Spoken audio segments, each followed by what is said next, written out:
예, 안녕하십니까. 식사 맛있게 하셨습니까? 예, 오늘 또 아우주시 여러분 감사드립니다. 죄송합니다. 제가 이런 거 처음 해봐서 좀 떨려서. 예, 앞에 많이 섰음에도 불구하고 또 여기는 또 처음 자리라서 떨리네요. 예. 네, 교회에서 저희 이제 보통 이제 성도분들 다 이제 찬송가를 갖고 계신데, 교회에서 부르는 이제 찬양 중에는 찬송가도 있고 또 CCM이라고 하는 것도 있습니다.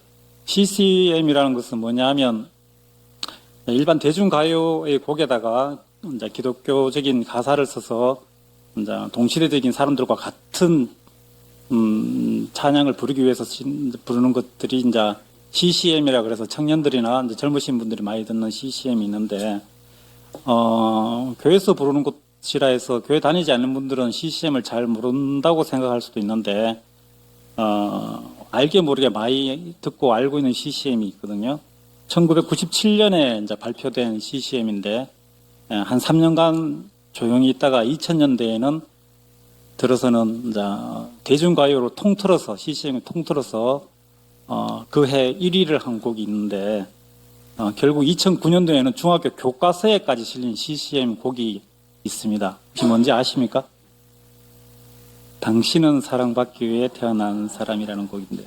물론 교과서에는 하나님의 사랑 대신에 뭐 우리들의 사랑이 이렇게 개사되겠지만, 나온 교회를 다니지 않더라도 당신은 사랑받기 위해 태어난 사람이라는 곡은 다 알고 계실 거라 생각됩니다. 잠시 이제 읽어드리면, 태초부터 시작된 하나님의 사랑은 우리의 만남을 통해 열매를 맺고 당신이 이 세상에 존재함으로 인해 우리에겐 얼마나 큰 기쁨이 되는지, 당신은 사랑받기 위해 태어난 사람이라는 이렇게 가사가 있습니다. 이사야서 49장 5절에 있는 말씀인데요. 나는 여호와 보시기에 존귀한 자라 나의 하나님이 나의 힘이 되셨도다 라고 하는 말씀이 있습니다.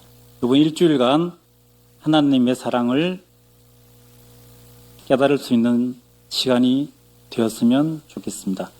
말씀 전에 광고 좀 드리도록 하겠습니다. 휴대폰 전원 각자 좀 확인해 주시고요. 중간에 쉬는 시간이 있습니다. 그렇기 때문에 말씀 듣는 중에는 가능하면 주변 분들을 위해서 자리 이동을 삼가해 주셨으면 감사하겠습니다.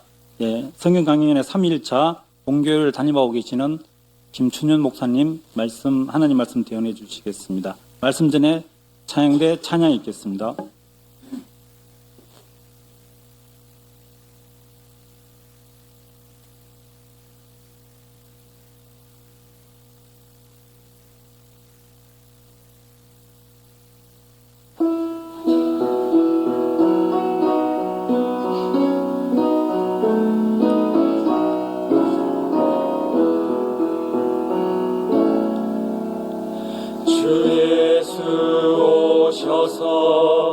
내 슬픔 하셨네.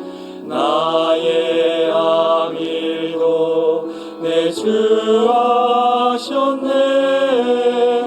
나 주를 버리고 떠나갔었네.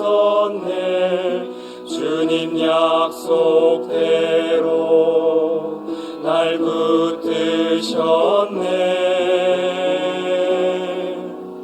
주 말씀 안에 내 주님의 사랑 다 알 수 없지만 난 주를 믿네. 날 위한 사랑 영광 다 버리고 나를 위하여 주 십자가 지사 자유 주셨네. 주 말씀 안에 물가로 나오라. 내 곁에 서라. 내 목마른 것을 내가 채우리라. 어둠에 헤맬 때 흘리던 내 눈물, 그 눈물을 위해 내가 죽었노라.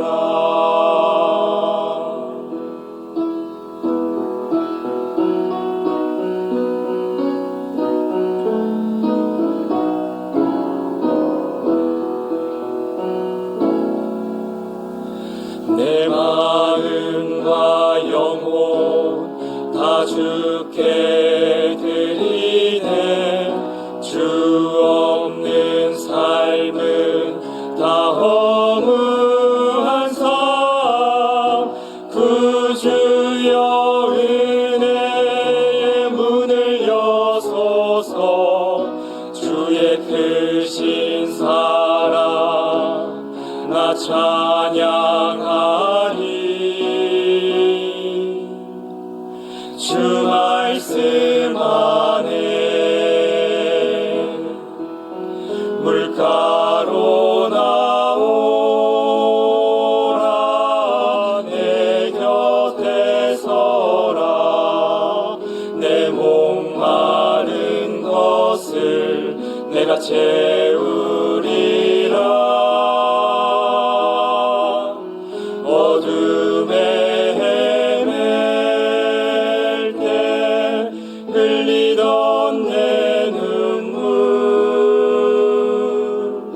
그 눈물을 위해 내가 죽었노라.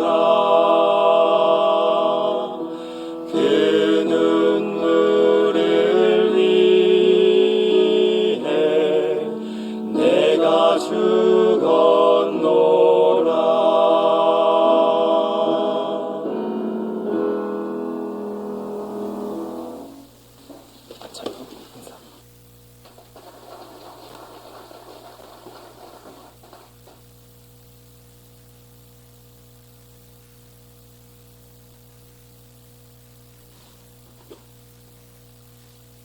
예, 찬양 감사합니다. 기대하지 않았는데 잘하면 더 감동이 되는데, 우리 형제님들, 기대했습니다. 어제, 말씀 끝나고 연습하는 거 봤는데요. 소리도 잘 나오고, 오늘 실전에서는 한 80%밖에 실력 발휘를 못 하신 것 같아요. 제가 이제 경주에 온 지 5년째인데요. 예년에 비해서 올해 겨울은 눈을 많이 보는 것 같습니다. 작년까지는 눈 구경하기가 참 어려웠는데 올해는 이렇게 눈이 쌓이는 것을 몇 번 보는 것 같아요. 그리고 이제 입춘이 지나고 이제 봄이 찾아올 텐데 꽃샘추위라고 하나요? 아니면 그 날씨가 많이 좀 추운 것 같습니다. 그럼에도 불구하고 또 오늘 궂은 날씨였는데도 불구하고 또 바쁘게 일정 보내시고 이 자리에 참석해 주신 모든 분들 다시 한번 감사합니다. 네, 같이 기도하겠습니다. 거룩하신 하나님, 참으로 감사합니다. 하나님께서 저희 영혼을 사랑하셔서 이번 한 주간 하나님의 말씀 배울 수 있게 해주신 거 감사합니다. 또한 하나님의 말씀을 들을 때에 하나님께서 도와주셔서 저희들에게 지혜와 총명을 허락해 주심으로 전해지는 하나님의 귀한 말씀을 올바로 알고 깨달을 수 있도록 도와주시길 원합니다. 또한 말씀을 전하는 자의 부족한 입술 가운데에도 주 성령께서 친히 도와주셔서 하나님의 말씀을 올바로 증거할 수 있도록 인도해 주시고 이번 집회의 모든 시작부터 끝날 때까지 주님께서 늘 함께 해주시고 또 도와주시길 원합니다. 또 말씀 듣는 영혼들 한 사람도 이뤄져서 지옥 가는 사람 없이 모두를 구원해 주시기를 다시 한번 간구드립니다. 저희를 사랑하시는 예수님 이름으로 기도드렸습니다. 아멘. 우리 성경 로마서 15장입니다.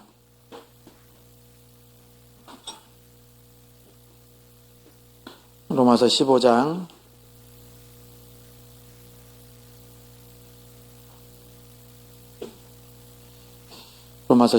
4절 말씀입니다. 앞에 또 기록이 되어 있는데요.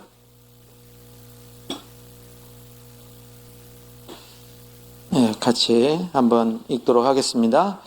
무엇이든지 전에 기록한 바는 우리의 교훈을 위하여 기록된 것이니 우리로 하여금 인내로 또는 성경의 안위로 소망을 가지게 함이니라. 예, 여기까지요. 예, 안녕하세요. 예, 아까 우리 복음성가 잠깐 말씀해 주셨는데 앞뒤 좌우 보시면서요. 또 사랑합니다 한번 인사하겠습니다.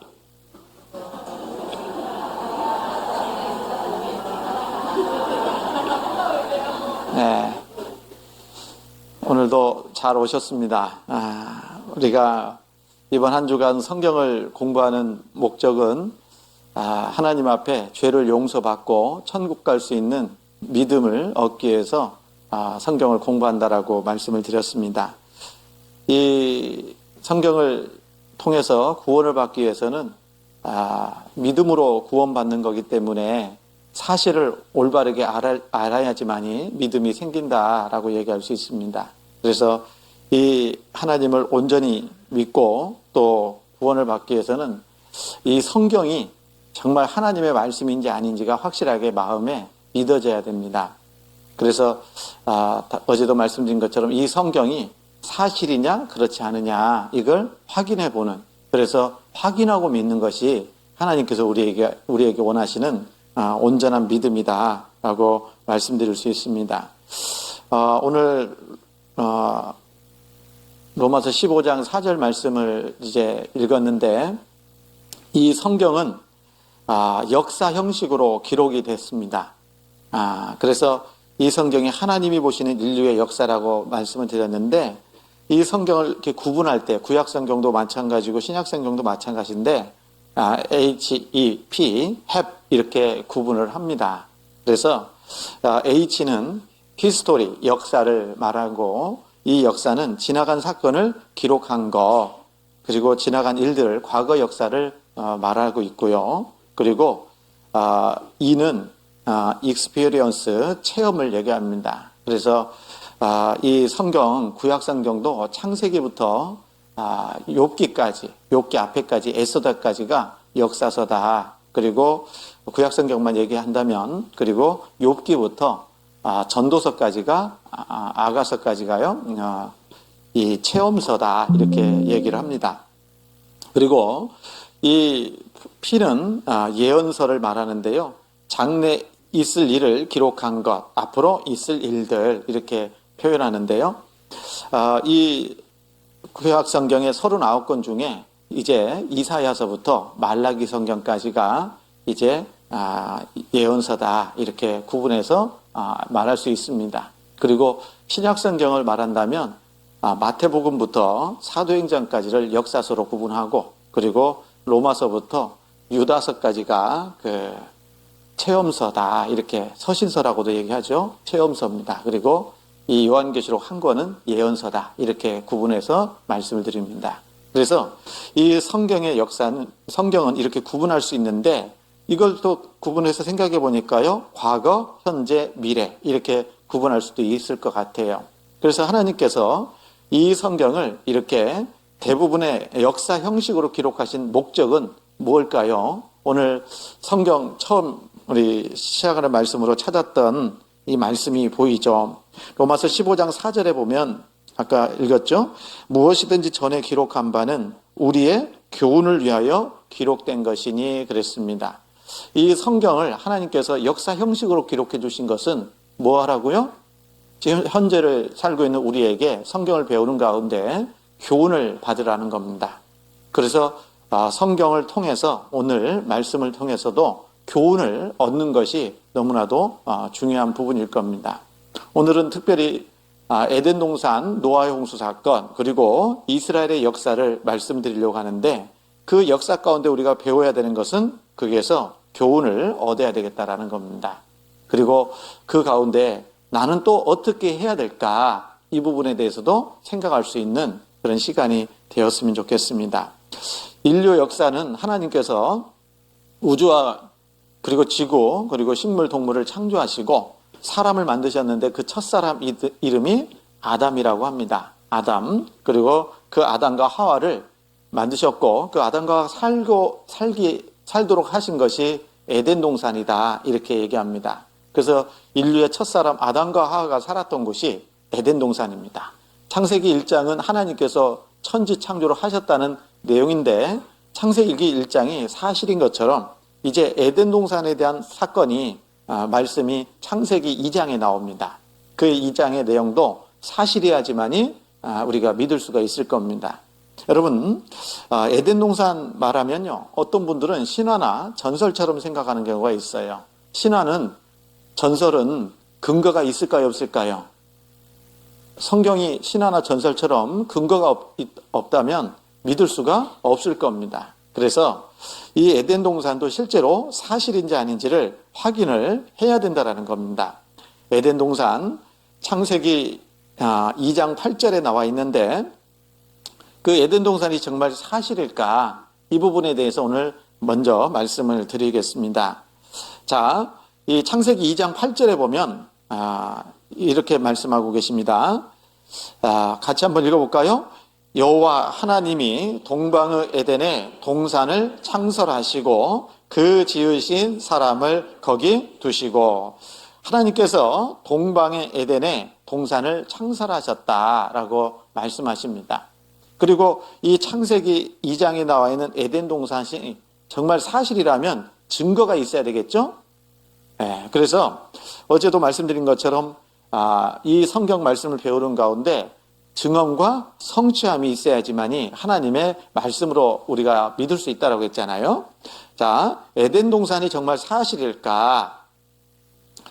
이 에덴 동산이 있었다라는 것을 성경에서 말씀해 주시면서 있었던 위치를 추정할 수 있도록 이렇게 말씀을 해 주신 겁니다. 강이 2장 10절인데 강이 에덴에서 발원하여 동산을 적시고 거기서부터 갈라져 내 근원이 되었으니 했는데 에덴 동산이 있고 에덴 동산에서 4개의 강이 시작이 됐다라는 뜻입니다. 그리고 그 강 이름을 11절에 말씀해 주시기를 첫째 이름은 비손이라 그랬어요. 비손, 둘째 강은 13절에 나와 있는데 둘째 강의 이름은 기온이라. 그리고 14절에 셋째 강의 이름은 히데겔이라. 아수르 동편으로 흐르며 넷째 강은 유브라 데더라. 이렇게 말씀하고 계십니다. 여러분, 에덴 동산이 있었고 그 에덴 동산에서 4개의 강이 시작이 됐다라는 겁니다. 자, 에덴 동산에서 흐르던 4강. 첫 번째 강이 비손강입니다. 여기 하윌라라고 나와 있는데 사우디아라비아 지역을 말하는 겁니다. 그리고 기온강이 있었고 그리고 세 번째 강 히데겔은 헬라말로는 티그리스입니다. 그래서 영어 성경에서는 티그리스로 번역을 해놨어요. 그리고 네 번째 강은 유프라테스 강을 말하고 있습니다. 여러분, 이 4개의 강 중에 현재도 흐르고 있는 강이 셋째 강 티그리스 강, 네 번째 강 유프라테스 강은 지금도 흐르고 있다는 겁니다. 아까 히데겔이라고 되어 있는 셋째 강은 영어 성경에서는 티그리스라고 번역을 했고요.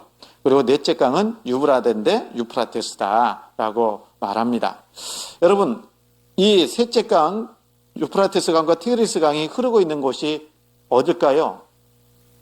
한국은 아닙니다. 대한민국이 여기 있는데 그런데 이 셋째 강, 넷째 강이 흐르고 있는 지역은 이 중동 지역에서 지금도 흐르고 있다는 겁니다. 그래서 이 강의 지도를 보니까요. 여기가 중동 지역의 지도인데 이쪽이 하윌라, 즉 사우디아라비아 지역이고 여기가 구스로 흐른다고 했잖아요. 예, 이쪽입니다. 그리고 아수르는 저 위쪽입니다. 그래서 지금 현재 첫 번째 강 비손강은 이렇게 흘렀다라고 말씀드릴 수 있었고 그 다음에 두 번째 강 기온강은 이 위쪽으로 이렇게 흘렀고요. 그리고 셋째 강 히데겔은 지금 티그리스 강인데 이렇게 흘러갔고요. 그리고 네 번째 강 유프라테스 강은 이렇게 흘렀다라고 말하는 겁니다. 그러니까 에덴 동산이 그러면 어디냐? 바로 여기를 얘기하는 겁니다. 그래서 에덴 동산이 있었던 지역이 이 페르시아만 지역이다라고 말할 수 있다라는 겁니다. 그러면 이곳에 증거가 있어야 돼요, 없어야 돼요? 있어야지만이 믿을 수가 있을 거 아닙니까? 좀 전에도 말씀드린 것처럼 셋째 강, 넷째 강은 지금도 흐르고 있습니다. 그래서 여기 이라크에서 흐르고 있는 유프라테스 강을 말씀드릴 사진이고요. 그 다음에 이 강은 티그리스 강을 말씀드리고 있습니다. 그래서 유프라테스 강과 티그리스 강이 만나는 지점이 있어요. 그리고 여기서 만나서 페르시아만으로 현재는 이 강물이 흘러 들어가는 겁니다. 여기 지도를 보면 이렇게 돼 있다라는 겁니다. 그래서 유프라테스 강과 티그리스 강이 여기서 만나서 현재는 어디로 간다고요? 페르시아만으로 흘러 들어가고 있다라는 겁니다. 그러나 과거에는 에덴 동산이 실제로 있을 때는 이곳이 지대가 높았던 겁니다. 그래서 강의 물의 흐름이 반대로 흘렀다라는 겁니다. 그리고 우리가 잘 아는 것처럼 문명이 발달이 되려면 강이 있어야 되잖아요. 물이 있어야 됩니다. 그래서 인류 최초 문명이 메소포타미아 문명인데 그 최초 문명, 메소포타미아 문명은 유프라테스 강과 티그리스 강을 중심으로 해서 발달한 문명을 말하고 있잖아요. 우리가 사회 시간에 배웠을 겁니다. 그래서 이 메소포타미아 문명이 발생했던 이 지역이 에덴 동산의 옛 자리다라고 말할 수 있다라는 겁니다. 그리고 이 지역은 아주 비옥한 초승달 지대다라고도 얘기하고, 좀 전에도 말씀드린 것처럼 지도를 확인해서 보면 티그리스 강, 그리고 유프라테스 강, 그리고 1982년도에 이 콜롬비아호가 이 사막 위를 비행을 하면서 지하 5m까지 투시할 수 있는 그 사진을 찍어본 겁니다. 그래서 그 지하에 있는 강의 흔적을 발견하게 된 겁니다. 그러므로 인해서 비송강이 그리고 기온강의 흔적을 발견한 거예요. 여러분, 이게 사실일까요, 아닐까요? 네? 봐야죠. 네. 그래서 에덴은 어디인가, 지중해 깊은 곳에 잠겼을까, 이렇게 하면서요, 여기 보면 4개의 강 이름이 명시되어 있고 2개는 오늘도 흐른다. 티그리스, 유프라테스 강과 노 땅을 근거로 해서 추측할 수 있고, 여기 지도에 보면 아까 보여드린 거하고 동일한 지도입니다. 인류 최초 문명 무너진다. 에덴 동산, 바벨탑, 노아의 무대 등 이라크 내 유적 1만여 곳. 에덴 동산은 어디에 있었다고요? 메소포타미아에 있었다라고 합니다. 에덴 동산은 메소포타미아에 있었다라고 하면서요. 여기 보면 이 구약 성서에 나오는 신과 인간들에 관한 이야기는 신앙의 성서인 동시에 뭐라고 되어 있습니까? 역사적 사실의 반영이다라고 말하는 겁니다. 여러분, 이 성경이 신화나 전설이 아니라 역사적 사실이라는 것을 우리가 확실하게 증거를 보고 믿어야 된다는 겁니다. 그리고 여기 보면 이 4개의 강 이름 중에서 마지막 넷째 강 유프라테스, 셋째 강 아수르 동편으로 흐르는 히데겔은 오늘날 티그리스 강으로 불린다, 이렇게 말합니다. 그래서 이 세 번째 강, 네 번째 강이 지금도 흐르고 있다는 것을 우리가 알 수 있고, 그 지역에 가서 발굴을 하다 보니까요, 이런 기사도 있는 겁니다. 중동 지역서 성서 고고학 발굴 작업이 활발한데 에덴 동산은 지금의 페르시아만이다. 미국의 미시시피 대학교 조사단에서 잃어버린 강 귀손의 흔적도 발견했다, 그래 됐어요. 에덴 동산의 강을 발견했다. 그 콜롬비아호가 고대강을 발견했는데 수만 년 전 사하라 사막에 덮여 있다. 레이더선을 사용해서 지하 5m까지 투시해 보니까요, 이 콜롬비아호가 이렇게 비행을 하다가 지하 5m에 투시할 수 있는 특수 촬영을 해본 겁니다. 여러분, 우리가 병원에 가면 엑스레이 찍잖아요. 엑스레이 찍으면 뭐가 나와요? 뼈가 나오죠, 뼈가요. 네. 통과해서 뼈만 촬영을 하는 것잖아요.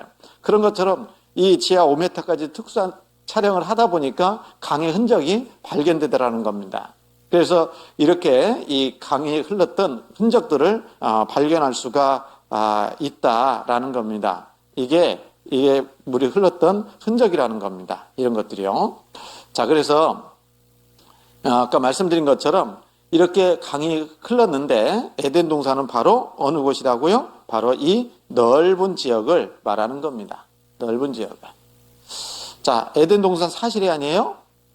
예, 사실입니다. 그래서 성경에 나와 있는 에덴 동산이 사실 맞구나라고 우리는 믿을 수 있다라는 겁니다. 증거를 보고 믿을 수 있다라는 겁니다. 그런데 여러분 생각해 보면 에덴 동산이 지금 어디로 갔을까요? 모든 문제의 답은 성경에 있습니다. 그래서 성경에 미리 기록을 해 놓으셨는데 2600년 전에 기록된 에스겔서 31장에 에덴 동산이 이렇게 됐다라고 가르쳐주고 있습니다.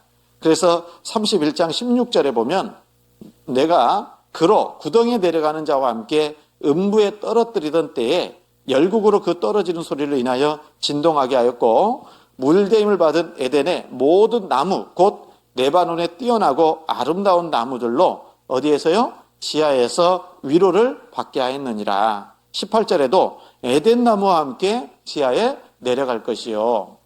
이 말씀처럼 이 에덴 동산이 그 후에 지각 변동에 의해서 땅에 갑작스럽게 묻히게 된 겁니다.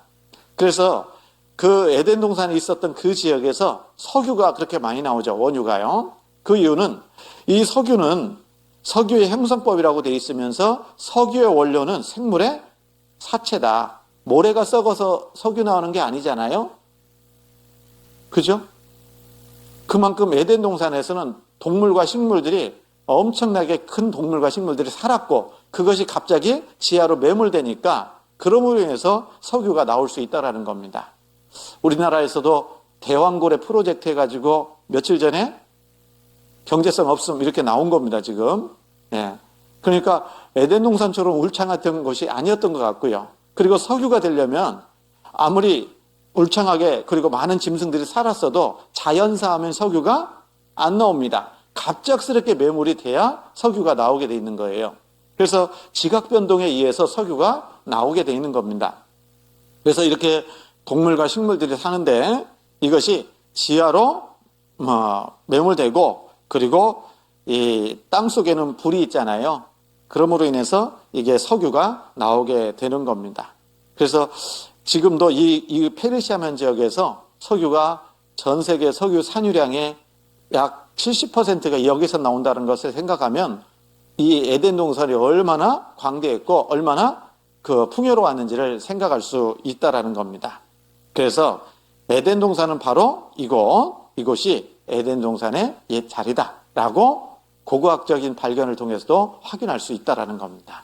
성경 하나님의 말씀 맞고 그 증거가 그대로 있다라는 겁니다. 맞아요? 네, 그래서 에덴 동산이 실제로 사실이구나라는 것을 말씀드릴 수 있고 그리고 에덴 동산에서 살았던 사람 아담과 하와가 인류의 조상이다라는 것도 우리가 알 수 있다라는 겁니다. 그리고 시간이 없어서 에덴 동산에서 하나님 앞에 아담과 하와가 죄를 범한 내용은 마지막 날 말씀을 드리도록 하고요. 그리고 이 하나님께서 아담에게 에덴 동산 중앙에 있는 나무의 실과는 먹지 말라. 선악을 알게 하는 나무의 실과를 먹으면 정령 죽는다고 했는데 아담과 하와가 선악과를 먹고 에덴 동산에서 쫓겨나게 됩니다. 그리고 하나님을 떠나서 그들은 이제 살게 되는데 지금과는 기후 환경이 완전히 달랐기 때문에 아담이 930살까지 살게 됩니다. 성경에는요, 가장 오래 산 사람이 969세를 살았다고 얘기합니다. 무드셀라라는 사람입니다. 그런데 이 하나님을 떠난 사람들이 점점 사람은 많아지는데 하나님을 믿을까요? 안 믿을까요? 안 믿어요. 그래서 하나님을 떠난 사람들이 살아가면서 하는 일은 착하게 살 것 같아요? 죄를 짓고 살아갈 것 같아요? 죄를 짓고 살아가겠죠. 그래서 이 하나님 앞에 살던 많은 사람들 중에 이제 그 아담의 10대 후손이었던 노아가 살았던 시대가 하나님 보시기에 죄가 가득했던 시대라고 성경은 말씀하고 계십니다. 하나님이 그 무엇보다도 가장 싫어하는 것 중에 하나가 뭐냐면 뭡니까? 죄입니다. 그리고 하나님은 죄에 대해서는 반드시 심판하시는 겁니다. 그래서 여러분, 우리가 살아오면서 죄가 있어요, 없어요? 있으면 하나님께 심판받아야 된다라는 것을 생각하셔야 되는 겁니다.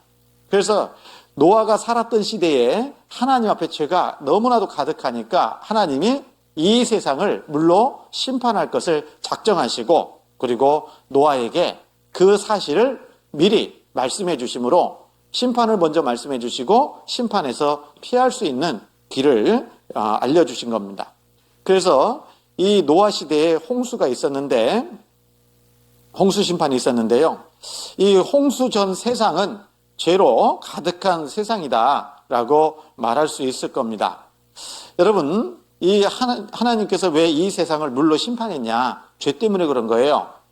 그래서 창세기 6장 5절에 보면 여호와께서 사람의 죄악이 세상의 관영함과 그 마음의 생각의 모든 계획이 항상 악할 뿐임을 보시고 땅 위에 사람 지으셨음을 한탄하사 마음에 근심하시고 가라사대 나의 창조한 사람을 내가 지면에서 쓸어버리되 사람으로부터 육축과 기는 것과 공중의 새까지 그리하리니 이는 내가 그것을 지었음을 한탄함이니라.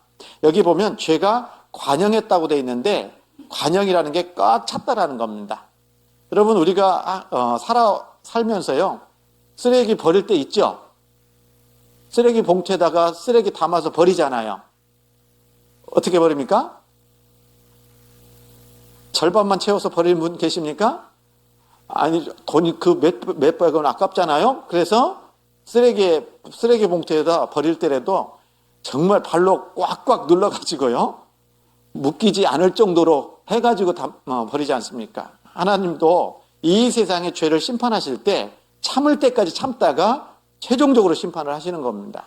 그래서 하나님 보시기에 죄가 가득하니까 심판할 수밖에 없었던 시대가 이 시대라는 겁니다.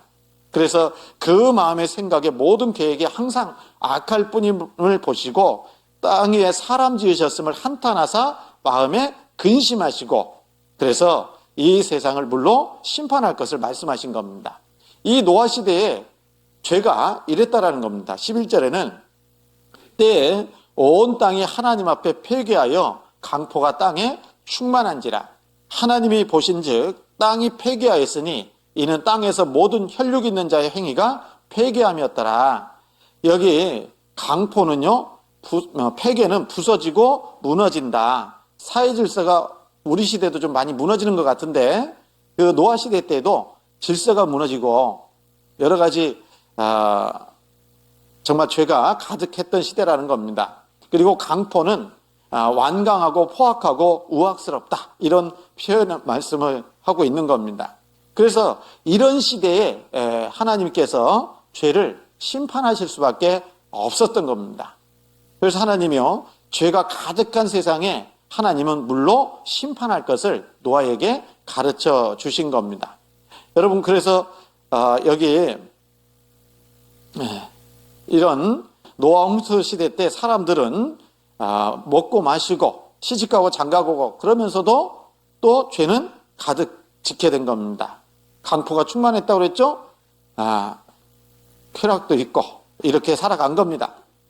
그러면서 하나님이 6장 13절에 하나님이 노아에게 이르시되 모든 혈육이 있는 자의 강포가 땅에 가득함으로 그 끝날이 내 앞에 이르렀으니 내가 그들을, 죄인들을 얘기하는 겁니다, 내가 그들을 땅과 함께 멸하리라 라고 하나님이 선언하신 겁니다. 그래서 이렇게 하나님이 준비를 하게 되는 겁니다. 그래서 이 하나님께서 홍수 전에 이 세상을 보시고 심판할 것을 말씀하셨는데 이 전 지구가 물로 덮이면 살 수 있는 방법이 딱 한 가지밖에 없죠. 뭘로요? 배를 만들어서 그 배를 타는 것밖에 없잖아요. 그래서 하나님께서 노아가 배를 만든 적이 없기 때문에 이 노아에게 배를 만들 수 있도록 허락해 주신 겁니다. 그래서 창세기 6장 14절에 배를 만드는데 어떻게 만드느냐? 이렇게 만들라는 겁니다. 너는 잣나무로 너를 위하여 방주를 짓되, 방주라고 하는 것은 모방자 배주자 써서 네모난 배입니다. 그냥 생각할 때 성냥갑처럼 생긴 거예요. 배 모양이. 그래서 너를 위하여 방주를 짓되 그 안에 간들을 막고 칸막이를 칠하는 거고, 역청으로 그 안팎에 칠하라. 그 방주의 제도는 이러하니 장이 300규빗, 광이 50규빗, 고가 30규빗이며 거기 창을 내되 위에서부터 한 규빗에 내고 그 문은 옆으로 내고 상중하 3층으로 할지니라. 여러분 여기 잣나무라고 했죠? 잣나무가 물에 잘 뜬답니다. 나무 중에서도. 그리고 방주를 짓는데 그 안에 간들을 막고, 이렇게 건물 중에서도 큰 건물이면 중간에 기둥 세워야 돼, 안 세워야 돼요? 그래야 안 무너질 거 아니에요? 마찬가지로 이 상중하 3층으로 만들 때에도 칸막이를 만들어놔야 무너지지 않을 거예요. 그리고 역청으로 그 안팎에 칠하라고 한 것은, 역청은 기름덩어리입니다. 그래서 방수제 역할을 하려고 하나님이 역청을 안과 밖에다가 칠하라고 말씀해 주신 겁니다. 그리고 여기 규빗이라는 단위가 나오는데, 이 규빗은 어른들 중지 끝에서 팔꿈치까지가 1규빗이고, 이 1규빗의 길이가 대략 46.5cm 정도 된다라는 겁니다. 그래서 이 설계도대로 방주를 짓으면 이제 미터로 환산해 보니까 장이 길이가 300규빗, 138m, 광 폭이 23m, 그리고 고 높이가 14m. 이것을 실을 수 있는 용적률을 따져보니까 15,000톤급 정도 되는 배라는 겁니다. 여러분, 그 배 클까요? 작을까요? 저 울릉도 가는 배 있잖아요. 그 포항에서 울릉도 가는 배가 크루즈가 2만 톤급 정도 됩니다. 그리고 그것보다 작은 게 후포에서 이 울릉도 갔다 왔다 하는 크루즈가 15,000톤급 정도 된다라는 겁니다. 그러니까 노아가 100년 가까이 그 큰 배를 만든 거예요. 노아와 그의 가족들이. 그리고 아마 돈을 들여서라도 인부를 사서 이 방주 배를 만들었을 겁니다. 그리고 이 방주가 이렇게 138m, 23m, 14m, 축구장보다는 길고 폭은 좁고, 그래서 이 방주를 만들라고 하나님이 가르쳐 주신 겁니다. 그런데 방주에는 뭐가 없냐면 키가 없어요. 왜냐하면 전 지구가 물로 덮여 있기 때문에 갈 데가 없잖아요. 그래서 추진체가 필요 없는 겁니다. 노 같은 것이 없는 거예요. 그래서 중요한 것은 높은 파도 속에서 전복만 안 되면 되는 거예요. 그렇지 않습니까? 그래서 하나님께서 이 방주의 설계도를 주셨는데, 사람들이 또 궁금하잖아요. 뭐가 궁금해요? 이 배가 정말 안정적인가 궁금하잖아. 그래서 이 해군, 우리나라 해군사관학교 기술연구소에서 이것을 축소해가지고 실험을 좀 해봤습니다. 실험을 해가지고 그 결과가 나왔는데, 이렇게 상중하 3층인데요. 노아의 방주 매우 안전한 선박이었다. 과학적 실험 결과가 나왔습니다. 모형 제작 후에 조선공학적 검증을 통해서 30m 파고에도 거뜬하다 그랬어요. 30m 파도. 그리고 여기를 보면 노아의 방주는 완벽한 선박인데 40m 파도에도 안전하더라. 그런데 역사 가운데 30m 이상 된 파도가 친 적이 없다라는 거예요. 그러니까 노아의 방주는 전복이 돼야 안 돼요? 안 될 정도로 완벽한 선박이었다라는 겁니다. 그래서 방주의 안정성 조선 전문가들도 인정한다. 조선시대 전문가들이 아니고요. 배 만드는 전문가들이 인정했다 그 말이에요. 그래서 그 비율이 뭐냐면 길이, 폭, 비율의 6대1의 비율이기 때문에 43m 파도에도 끄덕이 없었다라는 겁니다. 그리고 또 한 가지 궁금한 것은, 그러면 노아 홍수 전에 살았던 동물들이 다 타야 되는 거 아니에요? 그렇죠? 그 정도로 배가 컸냐? 이것이 또 궁금해할 겁니다. 그런데 또 연구해 보니까 방주 지구 동물의 몇 배요? 3배를 수용할 수 있는 크기다라고 말합니다. 그래서 어떻게 방주 수용 능력을 계산했냐면 여기 물고기는 안 실어도 되잖아요. 그래서 혈육 있는 코로 숨쉬는 모든 생물을 암수 한 쌍씩 실은다고 했는데 그때 그 당시에 포유류가 3,000종이었고 파충류가 5,500종이었고 양서류가 1,100종이었고 조류가 8,000종인데 합치면 17,600종이라는 거예요. 그리고 곱하기 암수를 실어야 되니까 2 하니까 35,200마리를 실어야 되는데 그것을 큰 것 작은 거 딱 계산해서 평균적으로 크기를 계산해 보니까 양 크기다라는 겁니다. 양.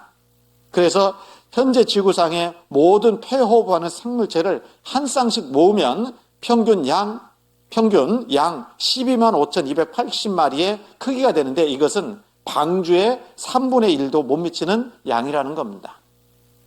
그러니까 다 실을 수 있어요, 없어요? 있다라는 겁니다. 이게 여러분들 좋아하시는 뭐예요? 이렇게 여러 가지 모습인데 개도 339의 그런 다양한 모습이 나오는데 한 종이라는 겁니다. 말은 더 많아요. 그러나 이 말도 한 종이라는 겁니다. 그리고 여러분 공룡들도 노아의 방주에 탔을까요? 안 탔을까요? 태웠습니다. 근데 큰 공룡을 태웠을까요? 새끼 공룡을 태웠을까요? 네? 이 공룡알들이 있잖아요. 공룡도 실제로 존재한 겁니다. 그런데 이 공룡을 이렇게 그 나이에 비해서 이렇게 크는 걸 봤잖아요. 갑자기 커지는 거예요. 10살 넘어가면 15살 이후로는 이 공룡 크기가 엄청 커지는 거예요. 급속히 성장한다라는 거예요. 그러면 방주에 실으려면 10살 미만짜리를 실어놓으면 될 거 아닙니까? 맞죠? 그래서 이 노아의 방주에 동물을 수용할 수 있고 안정적인 배를 하나님이 허락해 주신 거예요. 자, 이해 가시죠? 예, 그래서 아까 말씀드린 것처럼 그리고 하나님께서 말씀해 주셨고 노아는 하나님의 말씀을 믿었기 때문에 이 방주를 준비하고 만들기 시작한 겁니다. 몇 년요? 하나님께서 말씀하시기는 120년 후에 홍수 심판이 있을 것을 말씀하셨고 100년 가까이 방주를 만들었던 겁니다. 그래서 이 노아가 방주를 만들면서 낮에는 아마 방주를 만들었을 것이고 또 저녁에는요 하나님의 심판을 선포했을 겁니다. 우리처럼 지금 낮에 열심히 일하시다가 저녁에는 하나님 말씀 배우러 오셨잖아요.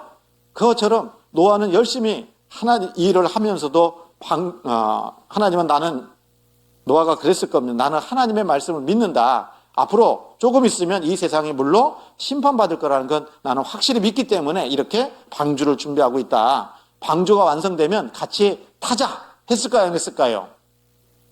예? 했어요. 그런데 방주가 완성이 됐습니다. 완성이 되고 이제 짐승들을 하나님께서요 암수 한 쌍씩을 갖다가 방주 안으로 이끌어 들이신 겁니다. 그러면 이 노아가 그리고 노아의 이 세 아들을 데리고 다니면서 호랑이 잡아오고 사자 잡아오고 코끼리 잡아오고 해가지고 방주에 집어넣은 게 아니에요. 어느 날 보니까 이 짐승들이 암수 한 쌍씩 방주 안으로 들어가는 겁니다. 그런 걸 보면 이 노아가 말한 것이 어쩌면 사실일지 모르겠다 이런 생각을 해야 될 거 아니에요. 징조를 봤으니까. 그런데 그런 것을 보고도 사람의 마음이 강팍하니까 못 깨닫는 거예요. 그래서 이 방주 안에 딱 들어간 사람은 딱 8사람밖에 안 들어간 겁니다. 노아, 그리고 노아의 아내, 그리고 노아의 세 아들 셈, 함, 야벳, 그리고 곱하기 2 해서 8사람인 겁니다. 그리고 방주가 완성이 되고 이제 노아가 600세 될 때 그달 2월 17일에 방주가 이제 완성이 되고 홍수가 시작이 된 겁니다. 그래서 하늘에서 비가 내리기 시작했는데 이렇게 돼 있어요. 노아 600세 되던 해 2월 곧 그달 17일이라 그날에 큰 기품의 샘들이 터지며 하늘의 창들이 열려 40주야를 비가 땅에 쏟아졌더라. 여러분, 하늘에서는요 물증이 있었는데 그 물증이 40일 밤낮으로 쏟아져 내린 겁니다. 우리 지금 현재도요 비가 정말 폭우 같은 비가 내리면 잠길까요, 안 잠길까요? 잠기잖아요. 그런데 억수 같은 비가 하늘에서 40일 밤낮으로 내리니까 전 지구가 물로 덮이는 건 당연하지 않겠습니까? 그리고 또 한 가지는요, 여기 큰 기품의 샘들이 터졌다고 돼 있는데 여기는 무슨 얘기냐면 지하에도 물이 있잖아요. 지하의 물층들이 터진 겁니다. 지하수가 터지고 그리고 하늘에서 물이 쏟아져 내린 겁니다. 그래서 여기 말씀드린 것처럼 하나님께서 창조하실 때에 둘째 날 궁창 위의 물과 궁창 아래 물로 나눴다고 그랬죠? 그 궁창 위에 있는 물이 40일 밤낮으로 쏟아져 내리게 된 겁니다. 그러므로 인해서 이 지구는 물로 가득 덮이게 된 겁니다. 그래서 창세기 7장 17절에 보면 홍수가 땅에 40일을 있었는지라 물이 많아져 방주가 땅에서 떠 올랐고 물이 더 많아져 땅에 창이라며 방주가 물 위에 떠다녔으며 물이 땅에 더욱 창이라며 천하의 높은 산이 다 덮였더니 결과적으로 물이 불어서 15규빗이 오르매 산들이 덮인지라 땅 위에 움직이는 생물이 다 죽었으니 곧 새와 육축과 들짐승과 땅에 기는 모든 것과 모든 사람이라. 22절 같이 읽습니다. 육지에서 코로 생물의 기식을 호흡하는 것은 다 죽었더라. 코로 숨쉬는 것들은 다 죽었다라고 말씀하고 있는 겁니다. 이렇게 홍수가 진행이 된 겁니다. 그래서 여기 보면 40일 동안 비가 내리고 40일 후에 비가 그치게 됩니다. 그런데 이제 전 지구가 물로 덮여 있었잖아요. 그런데 하나님이 이 노아와 그의 가족들이 항상 방주 안에만 살 수는 없잖아요. 그래서 하나님이 이 노아와 그의 가족들을 생각하셔서 지구에 덮여 있는 무들을 빼기 시작한 겁니다. 그래서 이 창세기 8장에 보면은요, 8장에 보면 뭐라고 되어 있냐면 바람이라는 것이 처음 나옵니다. 성경에 바람이라는 단어가. 그래서 여기 창세기 8장 3절 4절에 물이 땅에서 물러가고 점점 물러가서 150일 후에 감하고 7월 곧 그달 17일에 방주가 어디에 머물렀다고요? 아라랏산에 머물렀다, 이렇게 말씀하십니다. 여러분, 이 말씀 속에 이게 가장 직접적인 증거가 될 텐데 지금도 아라랏산이 있고 그 아라랏산에 방주가 있으면 믿어요, 못 믿어요? 믿어요, 못 믿어요? 믿을 수 있잖아요. 그래서 실제로 방주가 아라랏산이 있어요. 여기 보면 터키라고 돼 있죠? 여기 바꾸려고 했는데 튀르키예로. 보면요, 이 터키에 아라랏산이 있고 그 아라랏산에 방주가 지금도 존재하는 거예요. 여기 보면 지도를 통해서 확인해 볼게요. 여기 지도에 보니까 아라라트산 보입니까, 안 보입니까? 보이죠? 아라라트산 5165m라고 되어 있습니다. 여기 영어 성경을 보신 분들은요, 이 마운틴이 산이잖아요. 복수 S가 붙어 있습니다. 그래서 이 아라랏산이 하나만 있는 것이 아니라 큰 아라랏산, 작은 아라랏산 크게 두 봉우리로 되어 있다는 겁니다. 그래서 굉장히 높기 때문에 만년설로 덮여 있는 겁니다. 여러분, 생선을 사서 먹고 싶어요. 근데 오래오래 두고 먹고 싶어요. 그러면 식탁 위에다 올려놔야 돼요? 냉장실에 넣어야 돼요? 냉동고에 넣어놔야 돼요? 냉동실에다가 꽁꽁 얼려놓으면 오랫동안 보관해서 먹을 수 있잖아요. 마찬가지로 우리 이 노아의 방주가 만약에 이 경주 토암산 위에다가 딱 올려져 있었으면 지금 현재 있을 수 있어요, 없어요? 다 썩어서 없을 거 아니에요. 그런데 이 노아의 방주가 있는 이 아라랏산은 해발 5165m, 백두산보다 2배 이상은 높아요. 그러니까 산꼭대기는 만년설, 다시 얘기하면 얼음으로 존재하기 때문에요. 그 속에 방주를 갖다 하나님이 보관시켜 놓은 겁니다. 그래서 터키 아라라트산 노아의 방주 묻힌 곳 해발 5,165m 관광객이 붐빈다 그랬어요. 그래서 예전에도 보면 1974년 신문인데 노아의 방주 아라라트 산정 얼음 속에 있다 그랬어요. 여기 산 꼭대기의 큰 배의 화석, 여기 소련과의 국경 근처에 있는 터키의 아라라산 위에서 거대한 배의 화석이 발견되었습니다. 길이 140m에 1만 5천 톤급 상선과 비교될 만큼 큰 배의 화석이 어째서 백두산의 두 갑절쯤 되는 해발 4,200m의 높은 곳에 올라와 있었는지 참 괴상한 이야기가 아니겠어요? 됐습니다. 그런데 이것은 금년 8월 미국의 탐험대가 이 산에 올라갔다가 발견한 것인데 배의 나무 조각을 갖다가 정밀하게 분석한 결과 배가 만들어진 시대를 밝혀내고 이것은 어디에 나옵니까? 신화입니까? 성경입니까? 네, 성경이라고 썼으면 100점짜리인데. 네? 그러나 신화에 나오는 노아의 배임에 뭐라고 했습니까? 틀림없다고 말하고 있습니다. 맞아요. 여러분, 우주 비행사들의 아라라트산 탐험해서요. 노아의 방주는 어땠다고요? 사실이었다. 노아의 방주는 실제로 있었다. 인공위성과 성서의 신비, 노아의 방주는 아라라트 산정 얼음 속에 있다. 과학으로 부정했던 성경 속의 신비가 이제는 과학으로 증거하게 됐다. 인공위성을 찍으면 나타나기도 합니다. 노아의 방주 터키 아라라트산서 찾았다. 구약 성서에 나오는 것과 모양과 크기가 같다 그랬습니다. 그래서 실제로 이 아라라트산에 올라가서 방주를 보고 내려온 사람들도 많이 있어요. 목격자들이 굉장히 많습니다. 그리고 그것을 그림으로 사파로 그린 경우도 있다라는 거죠. 이렇게 돼 있다라는 겁니다. 노아의 방주가 이런 모양이라는 거예요. 이런 모습이라는 겁니다. 그래서 인공위성 사진인데 이렇게 좀 날씨가 조금 따뜻하면 드러날 때도 있다라는 겁니다.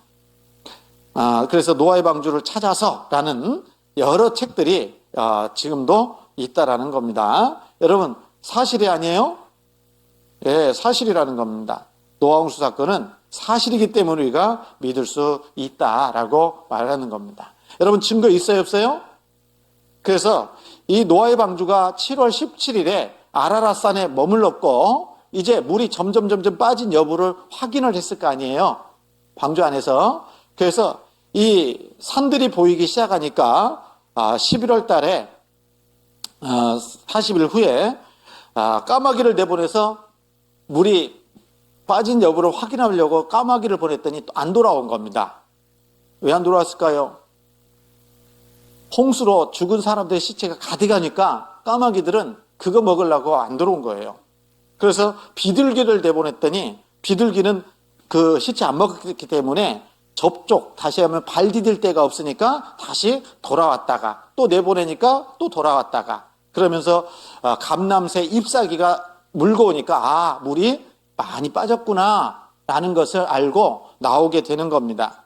그래서 노아가 601세 1월 1일에 방주의 문이 열렸고 그리고 601세 2월 27일에 노아가 방주를 나와서 떠나게 된 겁니다. 그래서 노아 홍수를 사건을 쭉 살펴보면 전체 기간이 1년 10일 딱 걸렸던 겁니다.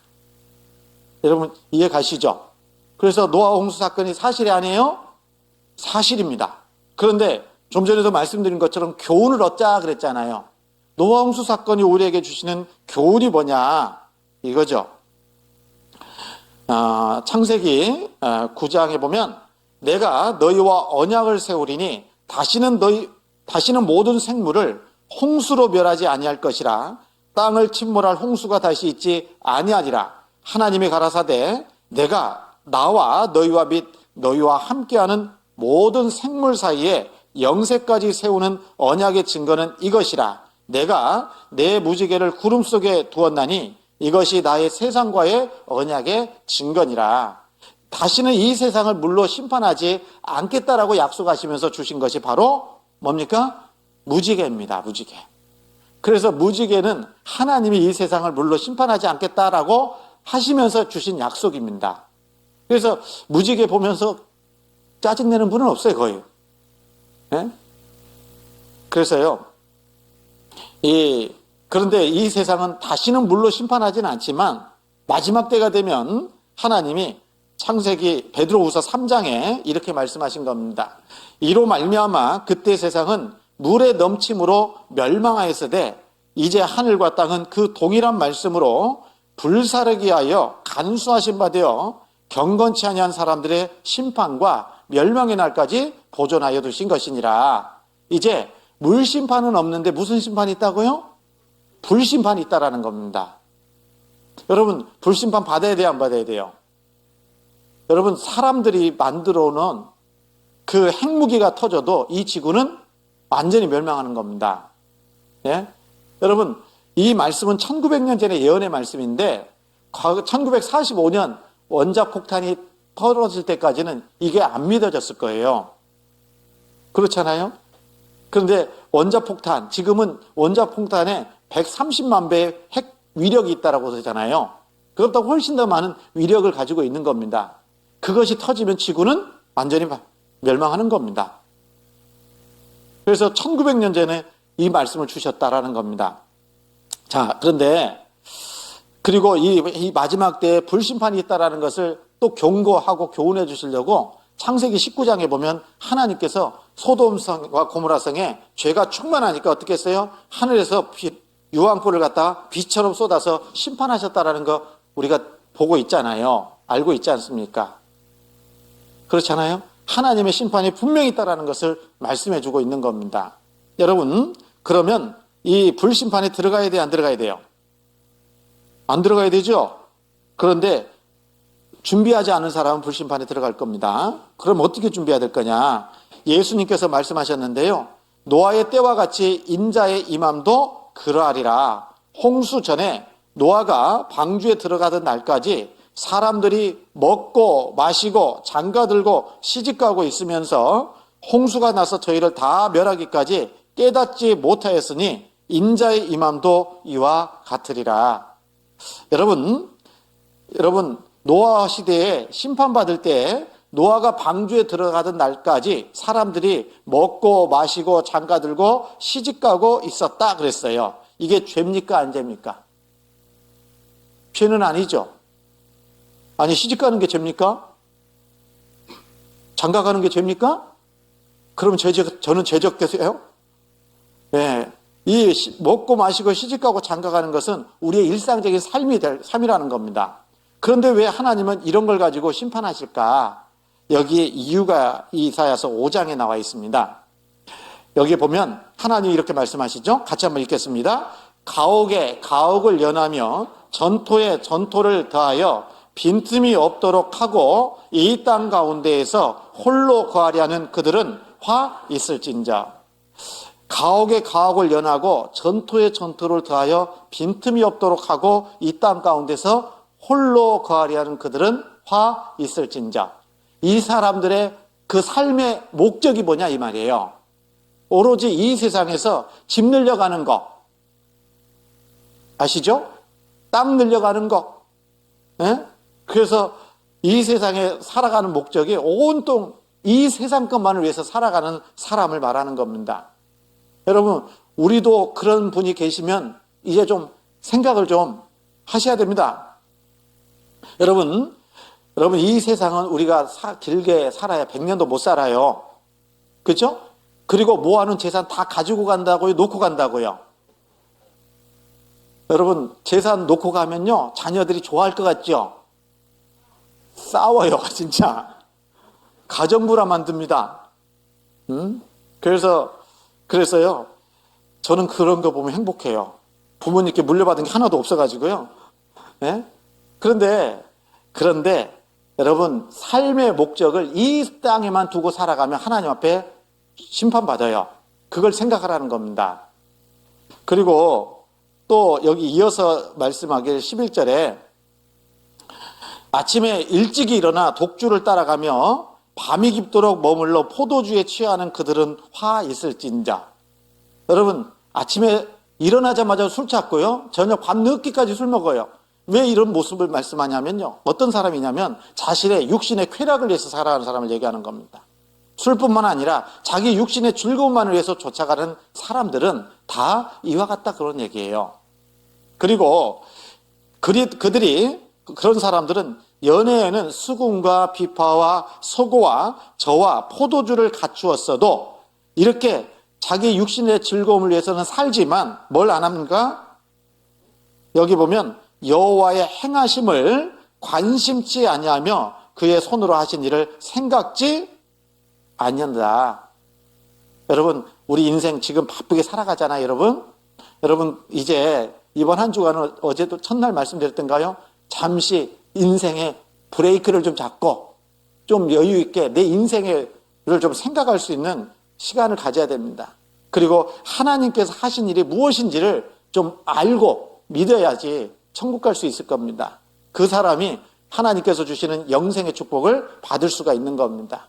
노아 당시에 사람들은 시집가고 장가고 먹고 마시는 그 오로지 이 세상의 즐거움만을 위해서 살았기 때문에 심판받은 겁니다. 우리도 마찬가지예요. 우리도 하나님께서 주시고자 하는 그 귀한 영생의 축복을 얻으려면 하나님 앞에 하나님께서 행하신 일이 무엇인지를 성경을 통해서 알고 보고 듣고 그래서 믿음으로 구원을 받아야 되는 겁니다. 그래야 축복을 얻을 수가 있다는 것을 우리에게 가르쳐주고 있는 겁니다. 그래서 이 불심판에 들어가지 않으려면 경건치 아니한 사람들의 심판과 멸망의 날까지 보존하여 두신 것이니라 했으니까 우리는 하나님 앞에 경건한 사람이 되는 것은 구원을 얻을 때 하나님의 자녀가 될 때 경건해지는 사람이 경건을 얻는 사람이 되는 겁니다. 그래서 말씀을 더 잘 들어야 되겠죠? 잠깐 쉬었다 하겠습니다.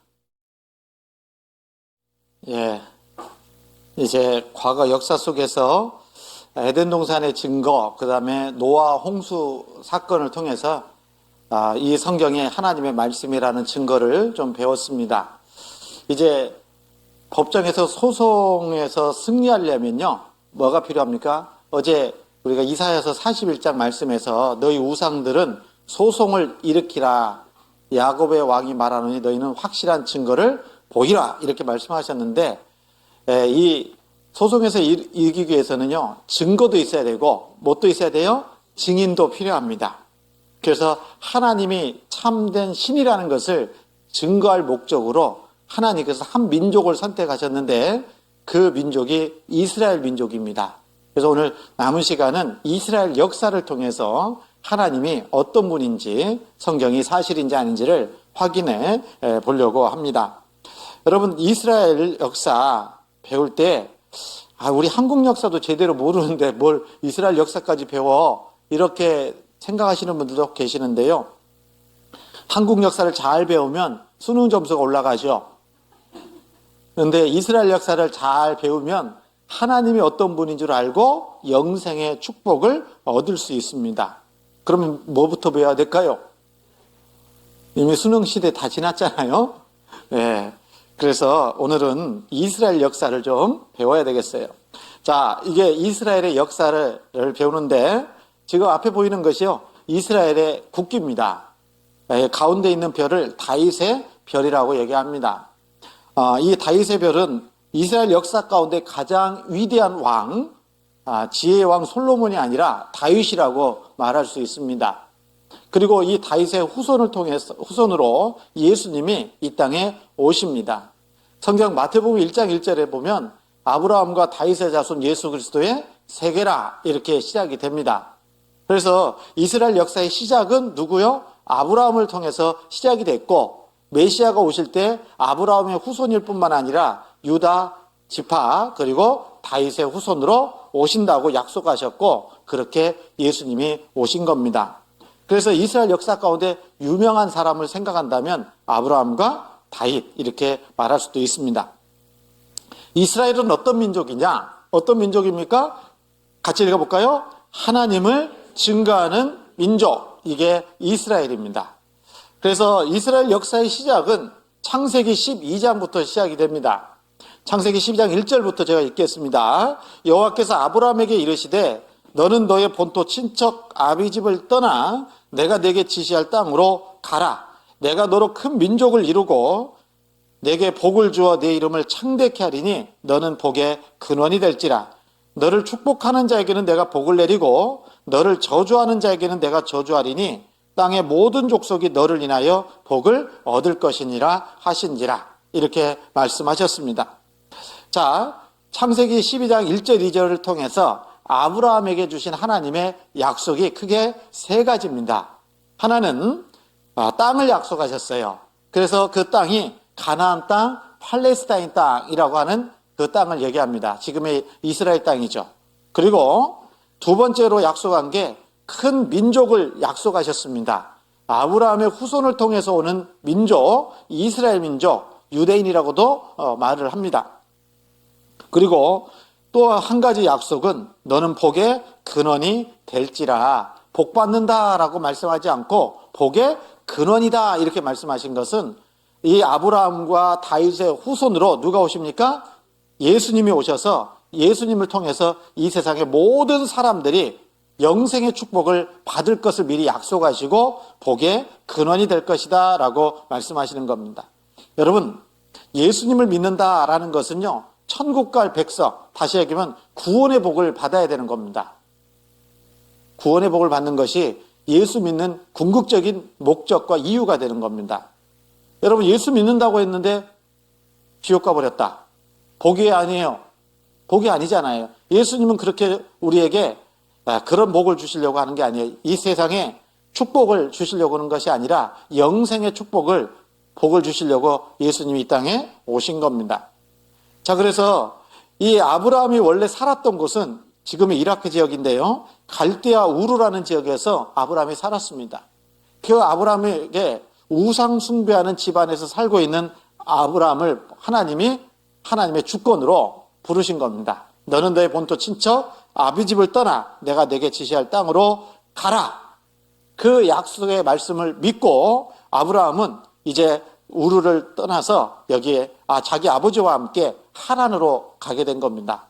이 하란에서 아브라함의 아버지의 이름이 데라인데 데라가 죽자 이제 드디어 하나님이 원래 약속했던 가나안 땅, 이 세겜에 나이 75세에 들어가게 됩니다.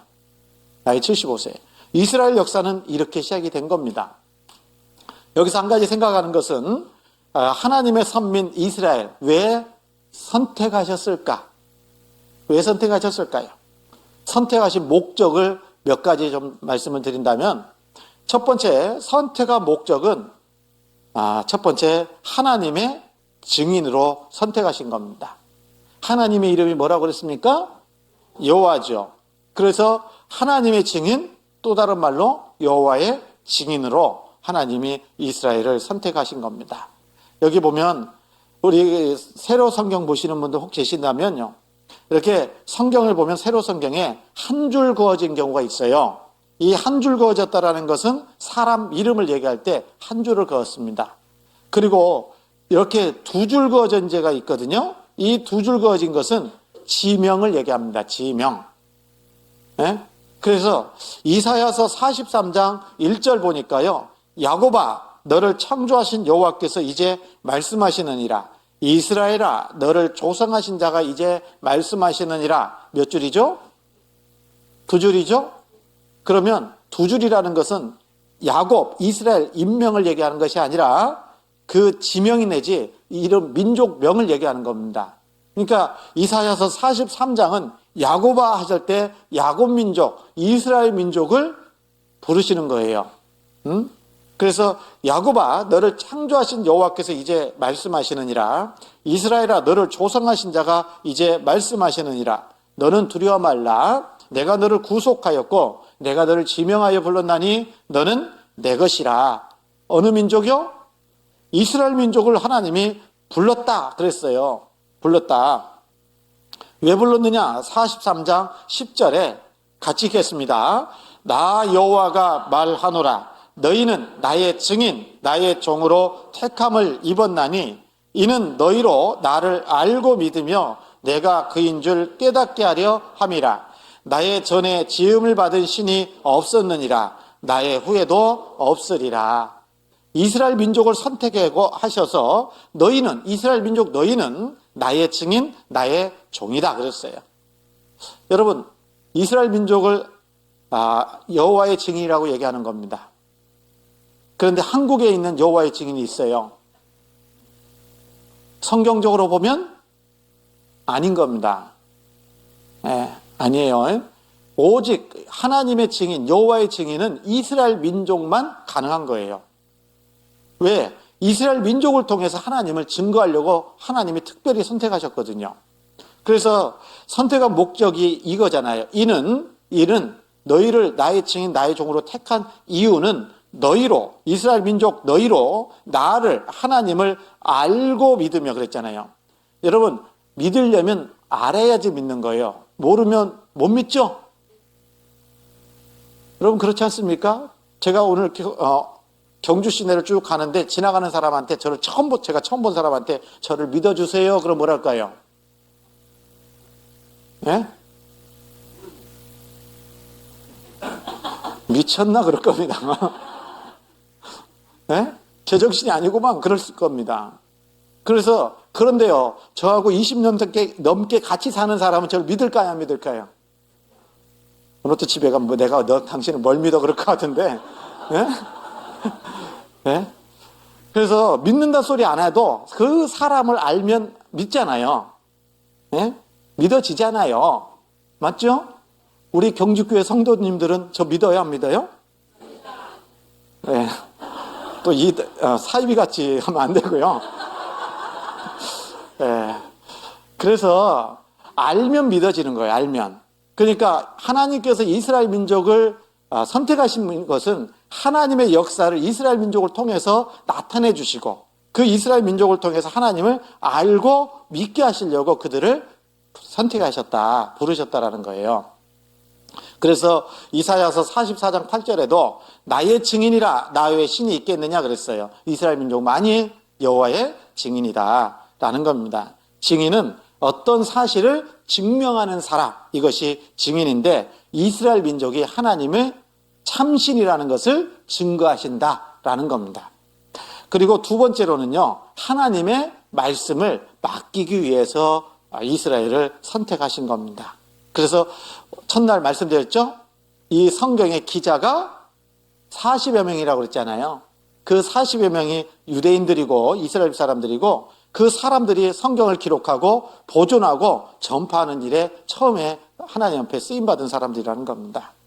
그리고 세 번째로는 예수님이 죄인을 구원하기 위해서 이 땅에 오셔야 되잖아요. 하나님께서 완전한 사람이 돼서 오시려면 또 어머니 태가 필요하잖아요. 아이가 태어날 때. 마찬가지로 하나님께서 이 세상에 오실 때 어느 민족이 필요했던 겁니다. 그 민족이 이스라엘 민족인 거예요. 그래서 그리스도 탄생의 모체로서 하나님이 이스라엘을 선택하신 겁니다.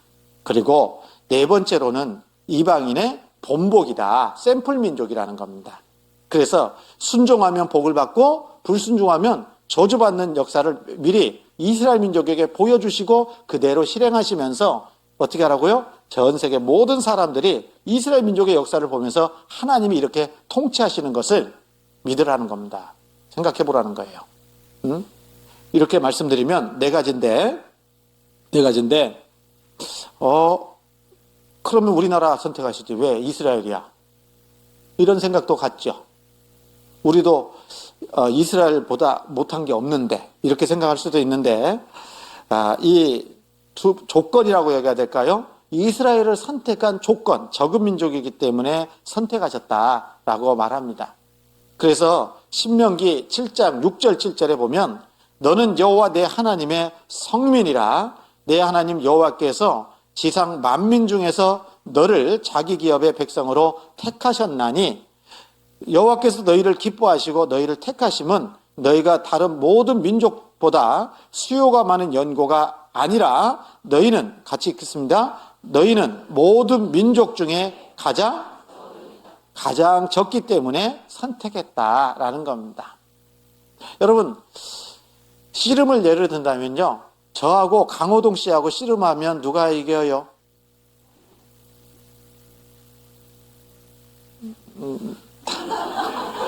예, 개난겁으로 왔습니다. 초등학교 4학년짜리하고요, 강호동 씨하고 씨름하면 누가 이겨요? 강호동이가 이기겠죠. 당연한 겁니다. 그런데 그 초등학교 4학년짜리가 강호동 씨를 씨름해서 계속 이기면요, 어떤 생각이 들겠어요? 저 아이에게 무슨 능력이 있어서 저렇게 이길 수 있을까? 다시 한번 바라봐주고 다시 한번 바라봐줄 수 있잖아요. 맞죠? 큰 사람이 작은 사람이 이기는 건 당연하다 그 말이에요. 그래서 하나님이 큰 민족을 선택하시면 하나님의 능력과 역사가 나타날 수가 없다라는 겁니다. 그래서 적은 민족을 선택해서 큰 민족과 싸워서 이기게 만들어가요. 그러면 하나님의 능력이 보여지는 거라는 거예요. 여기에 이런 씨름이 하나 있었는데요. 정윤 선수가 다람쥐급이고 사실은 홍삼 부채급 차이가 나는데요. 선수의 체중 차이가 무려 61kg입니다. 두 배가 더 나가는 거예요. 그렇죠. 과연 이 61kg 누가 이길까요?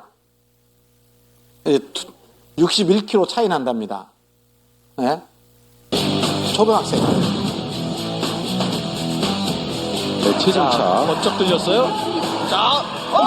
이게 왜 씨름왕대의 묘미가 아닌가 생각이 듭니다. 두 번째 판이 두 시작됐습니다. 번째 판이 더욱더 기대되는 순간. 자, 또 한 번 들매지기. 버텨내면서 자, 잘 버텨내고 다시 있습니다. 연속. 자, 들매지기 성공. 두 번째 1대1 됐습니다. 지금 자세 잡는 과정부터 자, 밀어치기, 밀어치기, 잡치기. 자, 또 들어왔어요. 들매지기. 자, 또 들어왔어요. 들매지기. 들매지기. 안다리.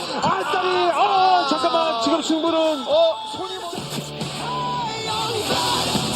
잠깐만. 지금 승부는 손이 먼저 닿지 않았나요? 김대영 감독이 비교 판정 요청을 했는데요. 넘어지는 과정에서 이 한도경이 손을 짚은 것으로 지금 보이고 있습니다. 될 수 있을 것 같은데요. 자, 이 부분인데요. 몰라요. 이렇게 이겼습니다. 사람들이 놀라잖아요. 그죠? 이 큰 애를, 이 작은 애가 이기니까요. 그래서 요즘 TV에 보면 유퀴즈 뭐 이런 거 있잖아요. 거기에서 나와서도 인터뷰를 하더라고요. 떴어요. 네. 그래서 큰 민족을 선택한 것이 아니라 적은 민족이기 때문에 하나님이 선택해서 그 민족을 통해서 하나님의 능력을 나타내 보이시려고 한 겁니다. 그래서 적은 민족을 선택했다라는 겁니다. 또 한 가지로는 우리 씨름판 봤지만 씨름판이요, 모래판이 가운데 있어요? 가에 있어요? 가운데에 두잖아요. 왜 그래요? 가운데에 둬야 사람들이 잘 볼 수 있으니까 그런 겁니다. 그래서 이스라엘이라는 나라를 세상 중앙에다가 하나님이 두신 겁니다. 그래서 여기 보면 에스겔 38장에 세상 중앙에 거하는 백성을 치고자 할 때에 라고 말씀하신 것처럼 여러분, 이스라엘은 세상 중앙에 거하는 민족이라는 겁니다. 그래서 지금도 뉴스에 보면요, 이스라엘이라는 나라는 계속 뉴스에 올라와요, 안 올라와요? 올라옵니다. 그래서 하나님의 역사를 이스라엘 민족을 통해서 보라는 겁니다. 그리고 하나님을 올바로 믿으라는 거예요. 그래서 이스라엘을 선택하신 이유와 또 조건을 말씀을 드렸습니다. 그리고 여기서 또 한 가지 생각해 볼 수 있는 것은 이스라엘 역사는 세상 역사하고 다르게 먼저 기록하고 나중에 이루어지는 역사라는 겁니다. 우리 한국 역사는요, 조선시대 역사가 고려시대에 기록된 거 아니잖아요. 예? 조선시대가 끝나고 그 다음에 일이 일어나고 나서 그 후에 그 역사가 기록되지 않습니까? 맞죠? 예, 그런데 이스라엘의 역사는 먼저 기록을 하시고 그 다음에 그대로 이루어 가시는 역사라는 겁니다. 그러면 성경이 하나님의 말씀이 아니라면, 또 성경이 하나님이 살아계시지 않는다면 그대로 이루어질 수 있을까요, 없을까요? 없다라는 겁니다. 쉽게 생각해 보세요. 여러분, 저도 교회에 이렇게 나와서 하루 일정을 쭉 계획을 세울 수 있잖아요. 계획대로 될까요, 안 될까요? 어느 분이 찾아올지 몰라요. 에? 그러니까 통제가 안 됩니다. 환경이, 삶이. 그렇잖아요. 계획은 세울 수 있어도 그대로 이룬다는 보장은 없어요. 사람은 능력이 없습니다. 그런데 하나님은 전능하신 분이기 때문에 미리 기록하고 그대로 이뤄가실 수 있어요, 없어요? 있다라는 거예요. 그래서 이스라엘 역사를 보면 하나님의 살아계심을 배울 수 있다라는 겁니다. 그리고 성경이 사실이라는 것을 우리가 알 수 있다라는 거예요. 그래서 에스겔 36장 36절 마지막 부분에 나 여호와가 말하였으니 이루리라 이 말씀이 있는데 2600년 전에 말씀하시고 이 말씀이 이루어지신 것은 우리 시대라는 겁니다. 그리고 또 37장 14절에도 나 여호와가 이 일을 말하고 이룬 줄을 너희가 알리라 나 여호와의 말이니라 라고 말씀하신 겁니다. 자, 이스라엘 역사를 잠깐 살펴보면 만민 가운데 한 사람을 선택했습니다. 이 사람 누구라고요? 아브라함을 선택하시고 신명기 28장에 보면 그들과 약속을 합니다. 28장 1절부터 19절까지의 주 내용은 요약하면 순종할래? 그러면 축복이다. 그리고 20절부터 68절까지는 불순종할래? 그러면 심판받고 저주받는다. 너희들 어떻게 할래? 하나님이 말씀하신 겁니다. 그러니까 이스라엘 민족이 뭐라고 했어요? 예, 우리가 하나님 말씀대로 순종하겠습니다 하고 약속을 한 겁니다. 여러분, 이제 이스라엘의 역사를 쭉 살펴보면서 순종하면 복을 받고 불순종하면 저주받은 역사라면 이 성경이 하나님의 말씀이고 하나님이 살아계신 거예요. 아시겠죠? 그런데 순종했는데 막 저주받고요, 불순종했는데 막 축복받았다. 그러면 이 성경은 하나님 말씀 아닌 겁니다. 하나님 살아계시지 않은 거예요. 그냥 우연한 거예요.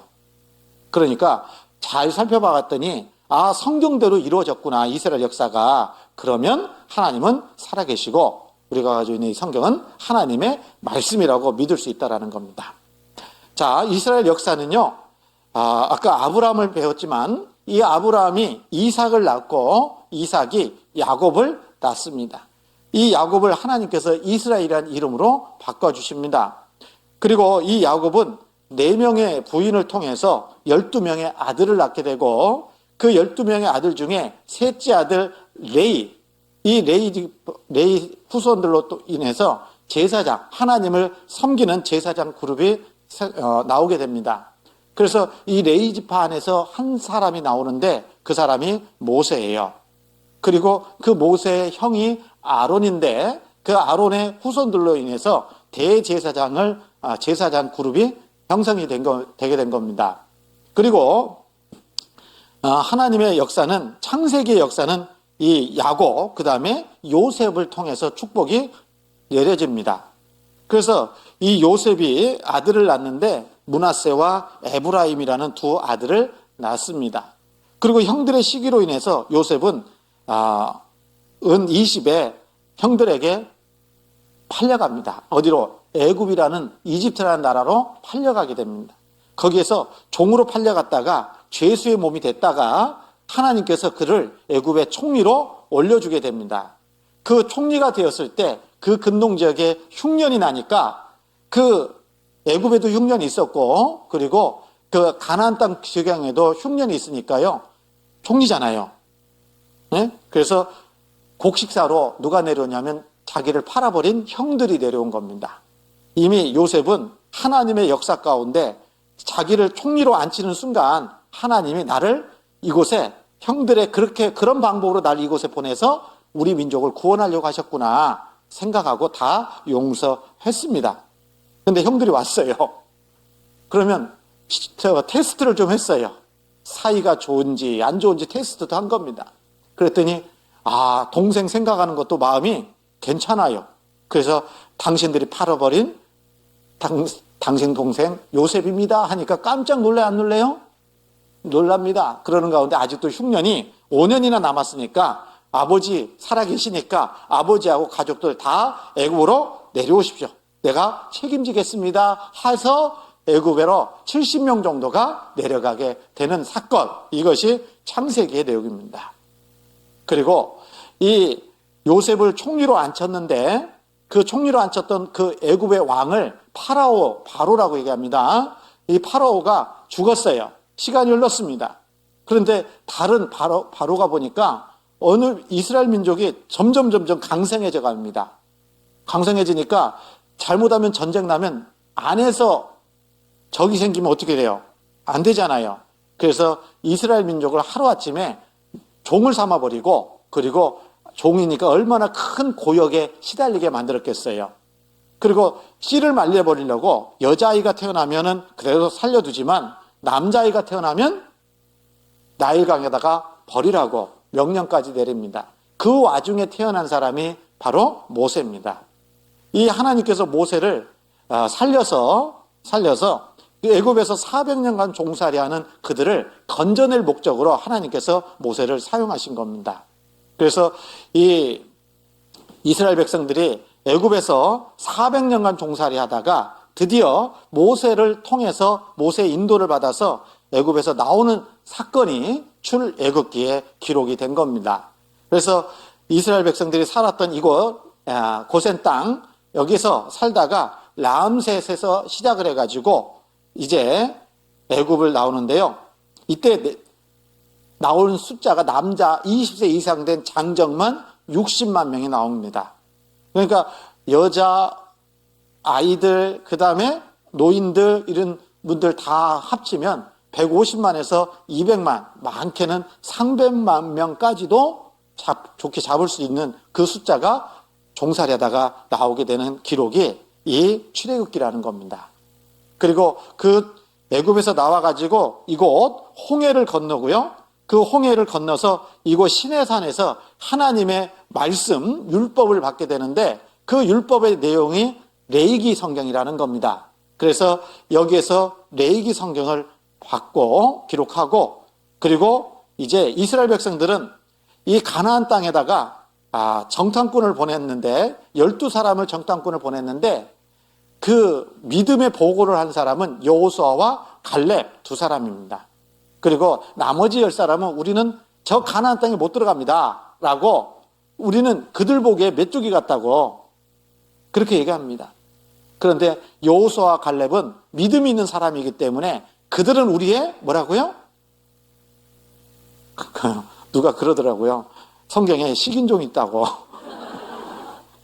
네, 여호수아와 갈렙 이 두 사람은 믿음의 보고를 하고 하나님이 우리와 함께 하시면 가서 들어갈 수 있다. 그런데 10사람의 말이 이스라엘 백성들에게 받아들인 겁니다. 그래서 믿음 없는 보고를 했던 그 사람들이 이제 40일 동안 정탐을 했기 때문에 하루를 1년으로 환산해가지고 40년 동안 이 광야에서 헤매게 돼요. 광야 생활을 하게 됩니다. 그래서 이 성경 창세기, 출애굽기, 레위기, 민수기, 네 번째 책이 민수기인데 이 민수기가 이스라엘 백성들의 40년 광야 생활의 기록을 해 놓으신 겁니다. 그리고 이제 40년이 끝나고 들어가지 못한다라고 했던 사람들 있잖아요. 그 사람들이 광야에서 다 엎드러져 죽고 이제 출애굽 2세대들, 이 사람들이 태어났을 때 하나님의 말씀을 다시 한번 이 모압 평지에서 모세가 하나님의 말씀을 다시 한번 쭉 정리해서 말씀해 주십니다. 그 내용이 성경 5번째 책 신명기입니다. 그래서 창세기, 출애굽기, 레위기, 민수기, 신명기, 이것을 모세가 기록했다 해서 모세 오경이라고 얘기하고 이스라엘 백성들은 토라라고 얘기합니다. 아시죠? 그러니까 이 성경은 지금으로부터 3,500년 전에 기록된 모세의 기록이라는 겁니다.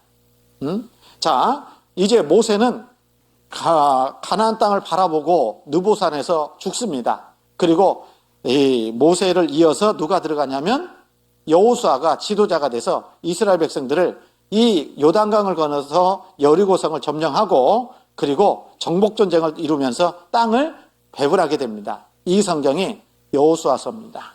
그리고 이 이스라엘 역사를 지금 간략하게 말씀드리는 겁니다. 이제 여호수아도 죽고 그들은 이제 하나님 앞에 안정을 찾으면 그들은 뭘 할까요? 죄도요, 게으른 사람이 죄 짓고요, 편안한 사람이 죄 짓는 것처럼 이스라엘 백성들도 가나안 땅에 들어가니까 이제 안정적인 것 같아요. 그래서 하나님 앞에 죄를 짓기 시작하는 겁니다. 그러면 하나님이 이스라엘 백성들의 모습을 보고 죄 지으면 어떻게 해요? 심판하십니다. 그래서 심판하고 그 심판받으면 하나님 앞에 이스라엘 백성들이 회개를 하게 됩니다. 그리고 그 회개하면 하나님이 또 그들을 구원해 주시는데 누구를 보내냐면 사사를 보내서 구원을 해 줍니다. 구원받고 나면 또 죄를 지어요. 죄 짓고 나면 하나님이 또 심판하십니다. 그리고 회개하고 구원받고, 이것이 무려 340년간 7번이나 되풀이되는 기록, 이게 사사기의 기록이라는 겁니다. 이스라엘 역사예요. 그리고 이제 마지막 사사가 사무엘인데 이스라엘 백성들이 사무엘에게 쫓아와 가지고요, 우리는 다른 민족처럼 우리도 왕이 필요합니다. 왕을 주십시오 라고 하니까 하나님이 허락해 주셨어요. 여러분, 하나님이 이스라엘 백성들에게 왕을 주실 때에 기뻐서 주신 거 아닙니다. 어쩔 수 없이 주신 거예요. 하나님은요, 우리 부모님들도 마찬가지인데 내가 하도 때를 쓰면 줘요, 안 줘요? 기쁨으로 줘요? 어쩔 수 없이 줘요? 예? 어떤 영상을 보니까요, 몇 살짜리 아기가 마트에 가서 이거 사달라고 막 마트로 한 바퀴 막 빙빙빙빙 돌고 있으면 사줄까요, 안 사줄까요? 예? 청소하고 돌아다니면 사줘야지요. 예? 기뻐서 사주는 게 아닙니다. 어쩔 수 없이 하는 거예요. 이스라엘 백성들이 왕을 구한 것이 하나님이 기뻐서 주신 것이 아니에요. 그리고 그들이 왕을 달라고 할 것을 아실까요, 모르실까요? 아셔요. 그래서 신명기 17장에다가 왕이 되면 이스라엘 백성 중에서 왕을 세우고 왕된 자는 이렇게 해라고 미리 모세를 통해서도 말씀해 주셨습니다.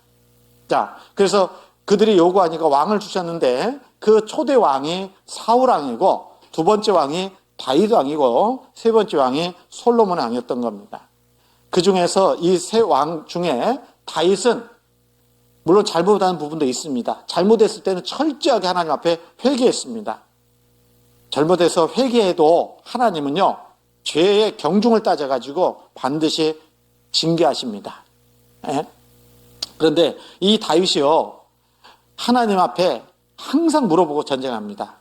어디로 갈까요? 하나님 가르쳐 주세요. 그럼 가르쳐 주면 갑니다. 그리고 전쟁할 때도요, 이렇게 전쟁하라면 이렇게 하고 저렇게 전쟁하라면 저렇게 하고, 예? 하나님께 물어보고 그런 가운데 믿음으로 승리한 사람이 이 다윗입니다. 그래서 다윗의 후손을 통해서 영원한 왕을 주시겠다고 말씀하셨고, 그러므로 인해서 예수님이 이 다윗의 후손으로 오실 것을 약속해 주신 겁니다. 자, 그리고 그 아들 솔로몬은 지혜의 왕이었지만 처음에는 잘했는데 마지막에 못했어요. 그래서 이제 솔로몬이 죽고 나서 이 이스라엘의 나라가 북쪽에 이스라엘, 남쪽에 유다로 나눠지게 된 겁니다. 그런데 북쪽의 이스라엘은 19명의 왕이 있었는데 하나같이 불순종한 왕이니까 하나님이 참다 못해서 BC 722년에 아수르에 의해서 멸망을 합니다. 그리고 남쪽의 유다는 20명의 왕 중에 8명의 왕이 선한 왕으로 말씀해주고 계십니다. 그러나 그들도 하나님 앞에 죄를 지키는 매 한 가지였어요. 그래서 하나님께서 남유다도 BC 586년에 바벨론에 의해서 멸망하게 된 겁니다. 그래서 이스라엘은 강대국 아수르, 바벨론, 그리고 페르시아, 그 다음에 헬라, 로마에 의해서 식민지 살이를 하게 된 겁니다. 불순종하니까 그래요. 죄를 지으니까 하나님이 이렇게 나라를 식민지 살이하게 만든 겁니다. 이 내용이 성경에 미리 기록해 주셨고 그대로 이루어졌다라는 겁니다. 여러분, 이스라엘이 바벨론에 포로로 끌려가서 70년 만에 돌아온 역사가 있는데 아십니까? 이게 역사적 사실이니까요. 노래를 불렀잖아요. 여기 보면 다들 이불 개고 밥 먹어 듣고 있으면 안 되니까요. 그런데 이게 역사적 사실이라는 겁니다. 지금 말씀드린 것이 세계사하고 역사적 사실을 성경에 기록해 놓으셨다라는 거예요. 허구가 아니라는 겁니다. 그러면서 여러분, 이 성경은 어제도 말씀드렸지만 구약 성경과 신약 성경 두 권이 크게 두 가지로 구분할 수 있잖아요. 그런데 기독교는 신구약을 다 같이 믿는 것이 기독교라면 이 구약만 믿는 게 유대교입니다. 그래서 이 구약에는 메시아를 보내주시겠다는 약속이 돼 있고 신약은 오신 메시아가 하신 것을 증거하는 책이 신약인 겁니다. 그래서 이 메시아를 보내주겠다는 약속을 유대인들은 기다릴까요? 안 기다릴까요? 기다리잖아요. 그래서 기다리고 기다리는 중에 예수님이 로마가 이스라엘을 다스리고 있을 때 지금으로부터 2000년 전에 이스라엘 땅에 오시게 된 겁니다. 그런데 이스라엘 백성들이 예수님을 받아들였어요? 안 받아들였어요? 안 받아들였습니다. 여러분, 하나님께서 사람의 모습으로 이스라엘 땅에 오신 분이 바로 예수님이시라는 겁니다. 예수님이에요. 예수님은 말씀을 전하셨습니다. 나를 믿는 자는 모든 죄를 용서받고 천국에 갈 수 있다. 그리고 예수님은 소경, 귀머거리, 안진뱅이를 고치신 겁니다. 왜 그러냐면요. 그리고 바람과 바다도 잔잔하라 하니까 순종해서 잔잔해지는 겁니다. 왜 이런 이적과 기적을 행하셨냐면 구약 성경에 약속된 메시아가 바로 예수님이라는 것을, 하나님이시라는 것을 증거하시려고 이런 기적을 행하신 거예요. 그리고 죽은 지 나흘 된 나사로도 예수님은 살리셨습니다. 그리고 물고기 2마리와 떡 5개로 5,000명을 먹이고 12바구니를 남기신 겁니다. 자, 그리고 여기 보면 12바구니를 거뒀죠? 그래서 이스라엘 백성들이 이제 예수님을 갖다가 이런 이적을 행하시니까 우리가 기다리고 기다리던 메시아가 맞구나 해서 억지로 잡아서 예수님을 임금 자리에 앉히려고 그랬어요. 왜 앉혀요? 로마를 박살내고 독립시켜줄 것을 원했기 때문에 그랬던 겁니다. 그리고 이분이 왕이 되면 우리는 먹고 살 걱정 할까요, 안 할까요? 아니, 물고기 2마리하고 떡 5개로 5,000명을 먹이고 남긴 것이 12바구니라니까요? 그러면 기도만 하면 먹을 것이 뚝딱뚝딱 나오니까 잘 먹고 잘 살아요, 못 살아요? 잘 살죠. 그래서 이분을 우리의 임금으로 삼으려고 하는데 예수님이 여기 요한복음 6장 15절인데 그러므로 예수께서 저희가 와서 자기를 억지로 잡아 임금 삼으려는 줄 아시고 다시 혼자 산으로 떠나 가시니라 그랬어요. 그 자리를 피하신 겁니다. 여러분들 같으면 어떨 것 같아요? 임금 자리 앉혀준다고 그러면 얼른 가서 앉을 거. 그런데 예수님은 왕이 되기 위해서 오신 것이 아니라 죄인을, 초림하신 예수님은 죄인을 구원하기 위해서 오신 겁니다. 그래서 죄인을 구원하기 위해서는 반드시 죽지 않으면 죄인을 구원할 수 없기 때문에 다른 말로 얘기하면 죽으시기 위해서 오신 거예요. 죄인을 대신해서 죽기 위해서 오신 분이 예수님이셔요. 그러니까 임금 자리에 앉는 것은 나중의 문제예요. 그래서 예수님은 성경에 고난의 종과 그리고 영광의 왕으로 묘사되어 있는데 초림하시는 예수님은 고난의 종으로 오시는 겁니다. 그런데 이스라엘 백성들은 600년간 식민지 살이하다 보니까 그들이 기다리는 메시아는 종이에요? 왕이에요? 영광의 왕을 기다렸던 겁니다. 그러니까 간절히 기다렸는데 오셨는데 예수님이 하시는 모습은 고난의 종으로 의 모습을 살아가고 있으니까 이해하지 못했던 겁니다. 예수님은 말씀하셨어요. 썩는 양식을 위하여 일하지 말고 영생하도록 있는 양식을 위하여 하라. 영생을 하나님은 주시기 위해서, 예수님이 주시기 위해서 오신 겁니다. 그래서 예수님이 이런 말씀도 하셨어요. 내 살을 먹고 내 피를 마시는 자는 영생을 가졌고 마지막 날에 내가 그를 다시 살리리니. 이스라엘 백성들이 이 얘기 들었을 때 어떤 생각이 들었을까요?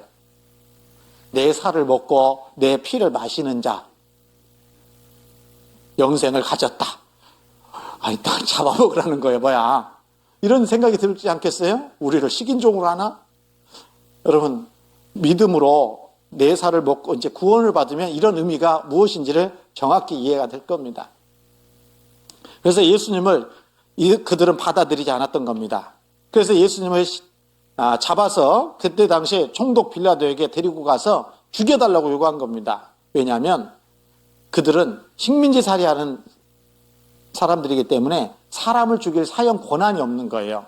그래서 예수님을 빌라도에게 데려다가 죽여달라고 요구하는데 이 빌라도가 예수님이 뒷조사 다 해봤어요. 조사를 다 해봤더니 죽일 죄가 없어요.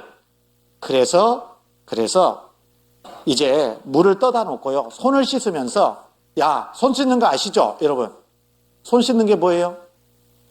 예를 들면 그런 거잖아요. 조폭 생활에서 한 20년 하다가 나왔어요. 그럼 뭐라고 그래요? 관계없다 그런 뜻입니다. 손 씻었다 그 말이죠. 그래서 빌라도가 죄 없는 사람을 죽이려고 하니까 껄쩍지근하잖아요, 솔직히. 그러니까 손을 씻으면서 사람들 앞에서 얘기하는 겁니다. 야, 나 예수 죽이는 거하고 나하고는 상관이 있다 없다? 없다.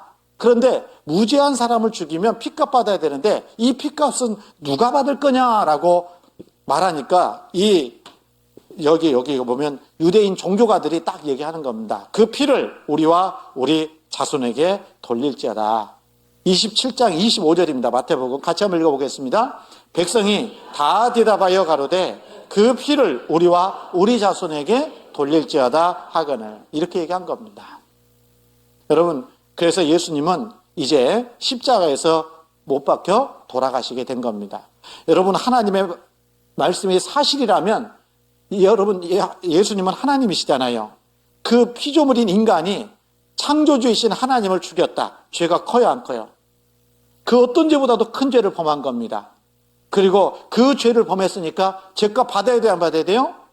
받아야 되잖아요. 그 피를 우리와 우리 자손에게 돌릴지어다. 그래서 예수님 십자가에 돌아가시고 나서부터는 이스라엘의 역사는 피값 받는 역사가 돼야 되는 거예요. 저주받는 역사가 돼야 되는 겁니다. 그래서 이스라엘 역사를 보니까요, 예수님을 배척한 이스라엘의 환란을 보면 그 땅은 황무지가 되고 민족은 전 세계에 흩어지고 복의 근원이 아니라 죽음이 따라다니는 그런 역사가 이루어진 겁니다. 여러분, 저주의 역사가 된 겁니다. 여기 레위기 26장 33절 말씀 같이 읽겠습니다. 내가 너희를 열방 중에 흩을 것이요 내가 칼을 빼어 너희를 따르게 하리니 너희의 땅이 황무하며 너희의 성읍이 황폐하리라. 하나님, 예수님의 말씀에, 하나님 말씀에 철저하게 불순종하고 예수님을 죽인 핏값을 이렇게 받을 거라는 겁니다. 너희는 열방 중에 흩어버릴 것이고 그 땅은 황무지가 되고 칼을 빼어 너희를 따르게 하리니 이렇게 가는 곳마다 죽임을 따라다니는 그런 역사가 이스라엘의 역사다라는 겁니다. 왜요? 예수님을 십자가에 죽일 때 그들의 조상들이 그 피를 우리와 우리 자손에게 돌릴지어다 했기 때문에 그런 겁니다. 자, 이스라엘의 역사 가운데 이스라엘 민족의 주요 순환사를 좀 보면 AD 70년에 로마 타이터스에 의해서 예루살렘이 멸망합니다. 그때 110만 명 죽습니다. 9만 7천 명이 포로로 잡혀가게 됩니다. AD 135년에 하드리안 황제 때 예루살렘에서 유대인들은 다 쫓겨났습니다. 그리고 AD 313년에 밀라노 칙령에 의해서 유대인은 죽여도 살인죄가 성립이 안 됩니다. 여러분, 죽여도 살인죄가 성립이 안 돼요. 그럼 많이 죽일까요? 적게 죽일까요? 엄청나게 죽이는 겁니다. 그리고 AD 1096년부터 1291년에 십자군 전쟁 기간에 이 유대인들은 예수를 죽인 악마의 자식이라고 해가지고요, 이 십자군들이 유대인들을 대거 죽이게 된 겁니다. 그리고 1348년부터 1350년 유럽에 흑사병이 창궐했을 때 유대인들이 우물에다가 독약 넣었다는 유언비어 퍼뜨려가지고요, 유대인들을 많이 죽인 겁니다. 그리고 1648년부터 1658년 폴란드와 러시아 전쟁 기간에 유대인 40만 명이 죽습니다. 역사 가운데 왜 이런 고난과 순환을 받아야 됩니까? 그 피를 우리와 우리 자손에게 돌릴지어다. 예수님을 죽인 피값이 이렇게 큰 거라는 겁니다. 네? 심판이 너무 커요. 그리고 우리 최근에 1939년부터 1945년 2차 세계대전 중에 유대인 몇 명 죽었다고요? 600만 명이 죽은 겁니다. 600만 명. 그 600만 명이라는 게요, 전체 유대인 인구의 60%라고 그러잖아요. 누가복음 21장 24절에 저희가 칼날에 죽임을 당하며 모든 이방에 사로잡혀 가겠고 예루살렘은 이방인의 때가 차기까지 이방인들에게 밟히리라. 네, 이스라엘 수요 순환사 말씀드렸습니다.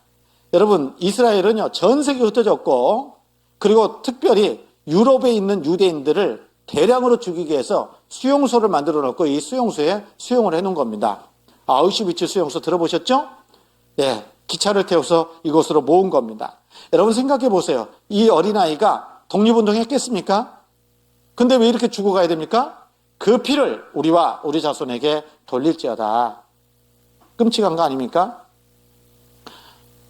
수용소에 도착하면 이렇게 남자 여자 구분시켜서 세워놓고 일할 수 있는 사람, 일할 수 없는 사람을 구분해서 일할 수 없는 사람은 바로 죽인 겁니다.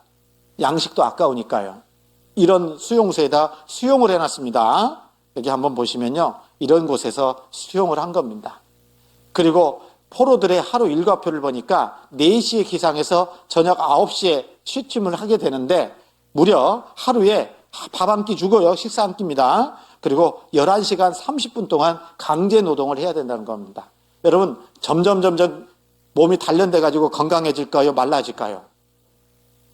점점 쇠해질 거 아닙니까? 그럼 일할 수 없으면 바로 죽일 수밖에 없는 겁니다.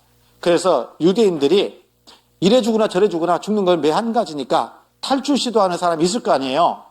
그래서 이 독일 군대에 알고요. 철조망을 이중 철조망을 해놨는데 여기가 6000볼트가 흘러가는 겁니다. 6000볼트 감전되면 이렇게 직사하는 겁니다. 끄집어 내려놓지 않습니다. 왜요? 안에 있는 사람들에게 경고를 주는 거예요. 그리고 에스겔 22장 16절에 내가 자기 까닭으로 열국의 목전에서 뭐 한다고요? 수치를 당한다라고 말합니다. 그래서 옷이 벗겨집니다. 어른들의 남자 여자 할 것 없이 다 독일군들 앞에서 옷이 벗겨져서 조롱을 당하는 겁니다. 예? 내 옷을 벗기며 내 장식품을 빼앗을지라. 그리고 이스라엘 여자들이 죽어가면서 남긴 머리카락입니다. 이것을 잠수함 방수제로 사용했다고 합니다. 참 기술도 좋죠. 그리고 죽어가면서 남겨놓은 신발들입니다. 옷입니다. 의치입니다. 안경이고 그리고 사람을 죽여가지고 여기 보면 나치스는 유대인을 살해하기 전에 먼저 개인의 소지품과 기중품은 물론 머리카락, 금리빨, 여성의 중요 부분을 잘라내고 학살한 후에는 해골을 가루로 만들어서 인삼 비료의 원료로 사용하였고 시체는 기름에 끓여서 지방질 비누로 만들었다는 겁니다. 이게 사실이에요. 여러분 이것이 사람 기름으로 만든 비누라는 겁니다. 예? 그리고 목욕시켜준다고 말해놓고 여기에서 독가스가 나온 겁니다. 많은 사람들이 이렇게 죽어간 겁니다. 여기에 지글론비라는 독가스가 있어서 이걸 가지고 독일군들이 유대인들을 많이 죽였습니다. 이렇게 죽어간 겁니다. 소각로고요. 의학실험에 인체가 제공됐다고 그랬죠? 인체가? 네. 그래서 마루타 실험을 한 겁니다. 유대인들을 실험을 해서 대충 꾸며놓은 겁니다. 팔에도 실험을 하고 가슴에도 실험을 하고 여기에 발에도 실험을 한 겁니다. 심지어는 죽여서 박제까지 해놓은 겁니다. 여러분 왜 이렇게 죽어가야 된다고요? 하나님은 살아계십니다. 그 피를 우리와 우리 자손에게 돌릴지어다 라고 말씀하신 겁니다. 여러분 이게 사실이 아니에요? 순종하면 복, 불순종하면 저주라고 말씀하셨는데 그대로 이루어졌다 그 말이에요. 여러분 우리에게 교훈을 해주십니다.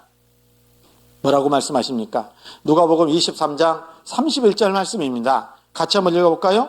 푸른 나무에도 이같이 하거든 마른 나무에는 어떻게 되리요 하시니라. 푸른 나무에도 이같이 하거든 마른 나무에는 어떻게 되리요 하시니라. 여러분 푸른 나무가 있고 마른 나무가 있다. 그렇다면요 어떤 나무가 더 잘 탑니까? 예? 마른 나무가 훨씬 잘 타지 않겠습니까? 우리 교훈 받으셔야 됩니다. 푸른 나무와 같은 이스라엘 민족도 예수님을 배척하고 죽인 죄값이 이 정도 컸다면, 이렇게 심판이 컸다면 마른 나무 같은 이방인 우리가 있잖아요. 하나님 앞에 받을 심판이 클까요, 적을까요? 클 수밖에 없다는 것을 교훈 받으라는 겁니다. 여러분, 하나님은 성품이 사랑도 있어요. 그러나 그 사랑의 성품도 있지만 뭣도 있습니까? 공의도 있다라는 겁니다. 하나님의 성품은 사랑과 공의가 같이 있는 거예요. 그렇기 때문에 여러분 하나님은 공의에 따라서 죄를 철저하게 심판해서 지옥에 보낼 겁니다. 여러분 하나님은 사랑도 있어요. 어떠한 죄인도 구원해서 천국에 가기를 하나님이 원하십니다. 여러분 천국 가느냐 지옥 가느냐는 나의 선택인 겁니다. 나에게 자유의지가 있는 거예요. 여러분 하나님 계시죠? 성경 하나님 말씀 맞죠? 이스라엘 역사만 봐도 하나님이 분명히 계시다는 것을 믿을 수 있지 않습니까? 그런데 이렇게 이스라엘이 핍박받고 고난받으니까 세상 사람들이 그런 겁니다. 저 이스라엘 사람들을 믿는 하나님은 죽었나 보다. 그 소리 하나님이 들으시고요. 하나님 죽지 않았다. 하나님은 살아있다라는 것을 증거하시려고 이스라엘을 회복시키게 됩니다. 그 이스라엘 회복의 역사는 내일 말씀드립니다. 내일도 꼭 참석해 주시기 바랍니다. 기도하겠습니다. 저희를 사랑하시는 하나님 참으로 감사합니다. 하나님께서 오늘 말씀을 통해서 에덴 동산 노아의 홍수 사건 그리고 이스라엘의 역사를 통해서 이 성경이 하나님의 말씀이라는 증거를 보고 믿게 해주시는 것 감사합니다. 여기 머릿속에 기도하는 모든 분들 끝까지 말씀 듣고 다 구원받아서 천국 갈 수 있도록 인도해 주시옵소서. 내일도 하나님 말씀 앞에 모든 분들 나올 수 있도록 역사해 주시옵소서. 늦은 밤 돌아가는 발걸음도 지켜주시옵소서. 예수님 이름으로 기도드렸습니다. 아멘.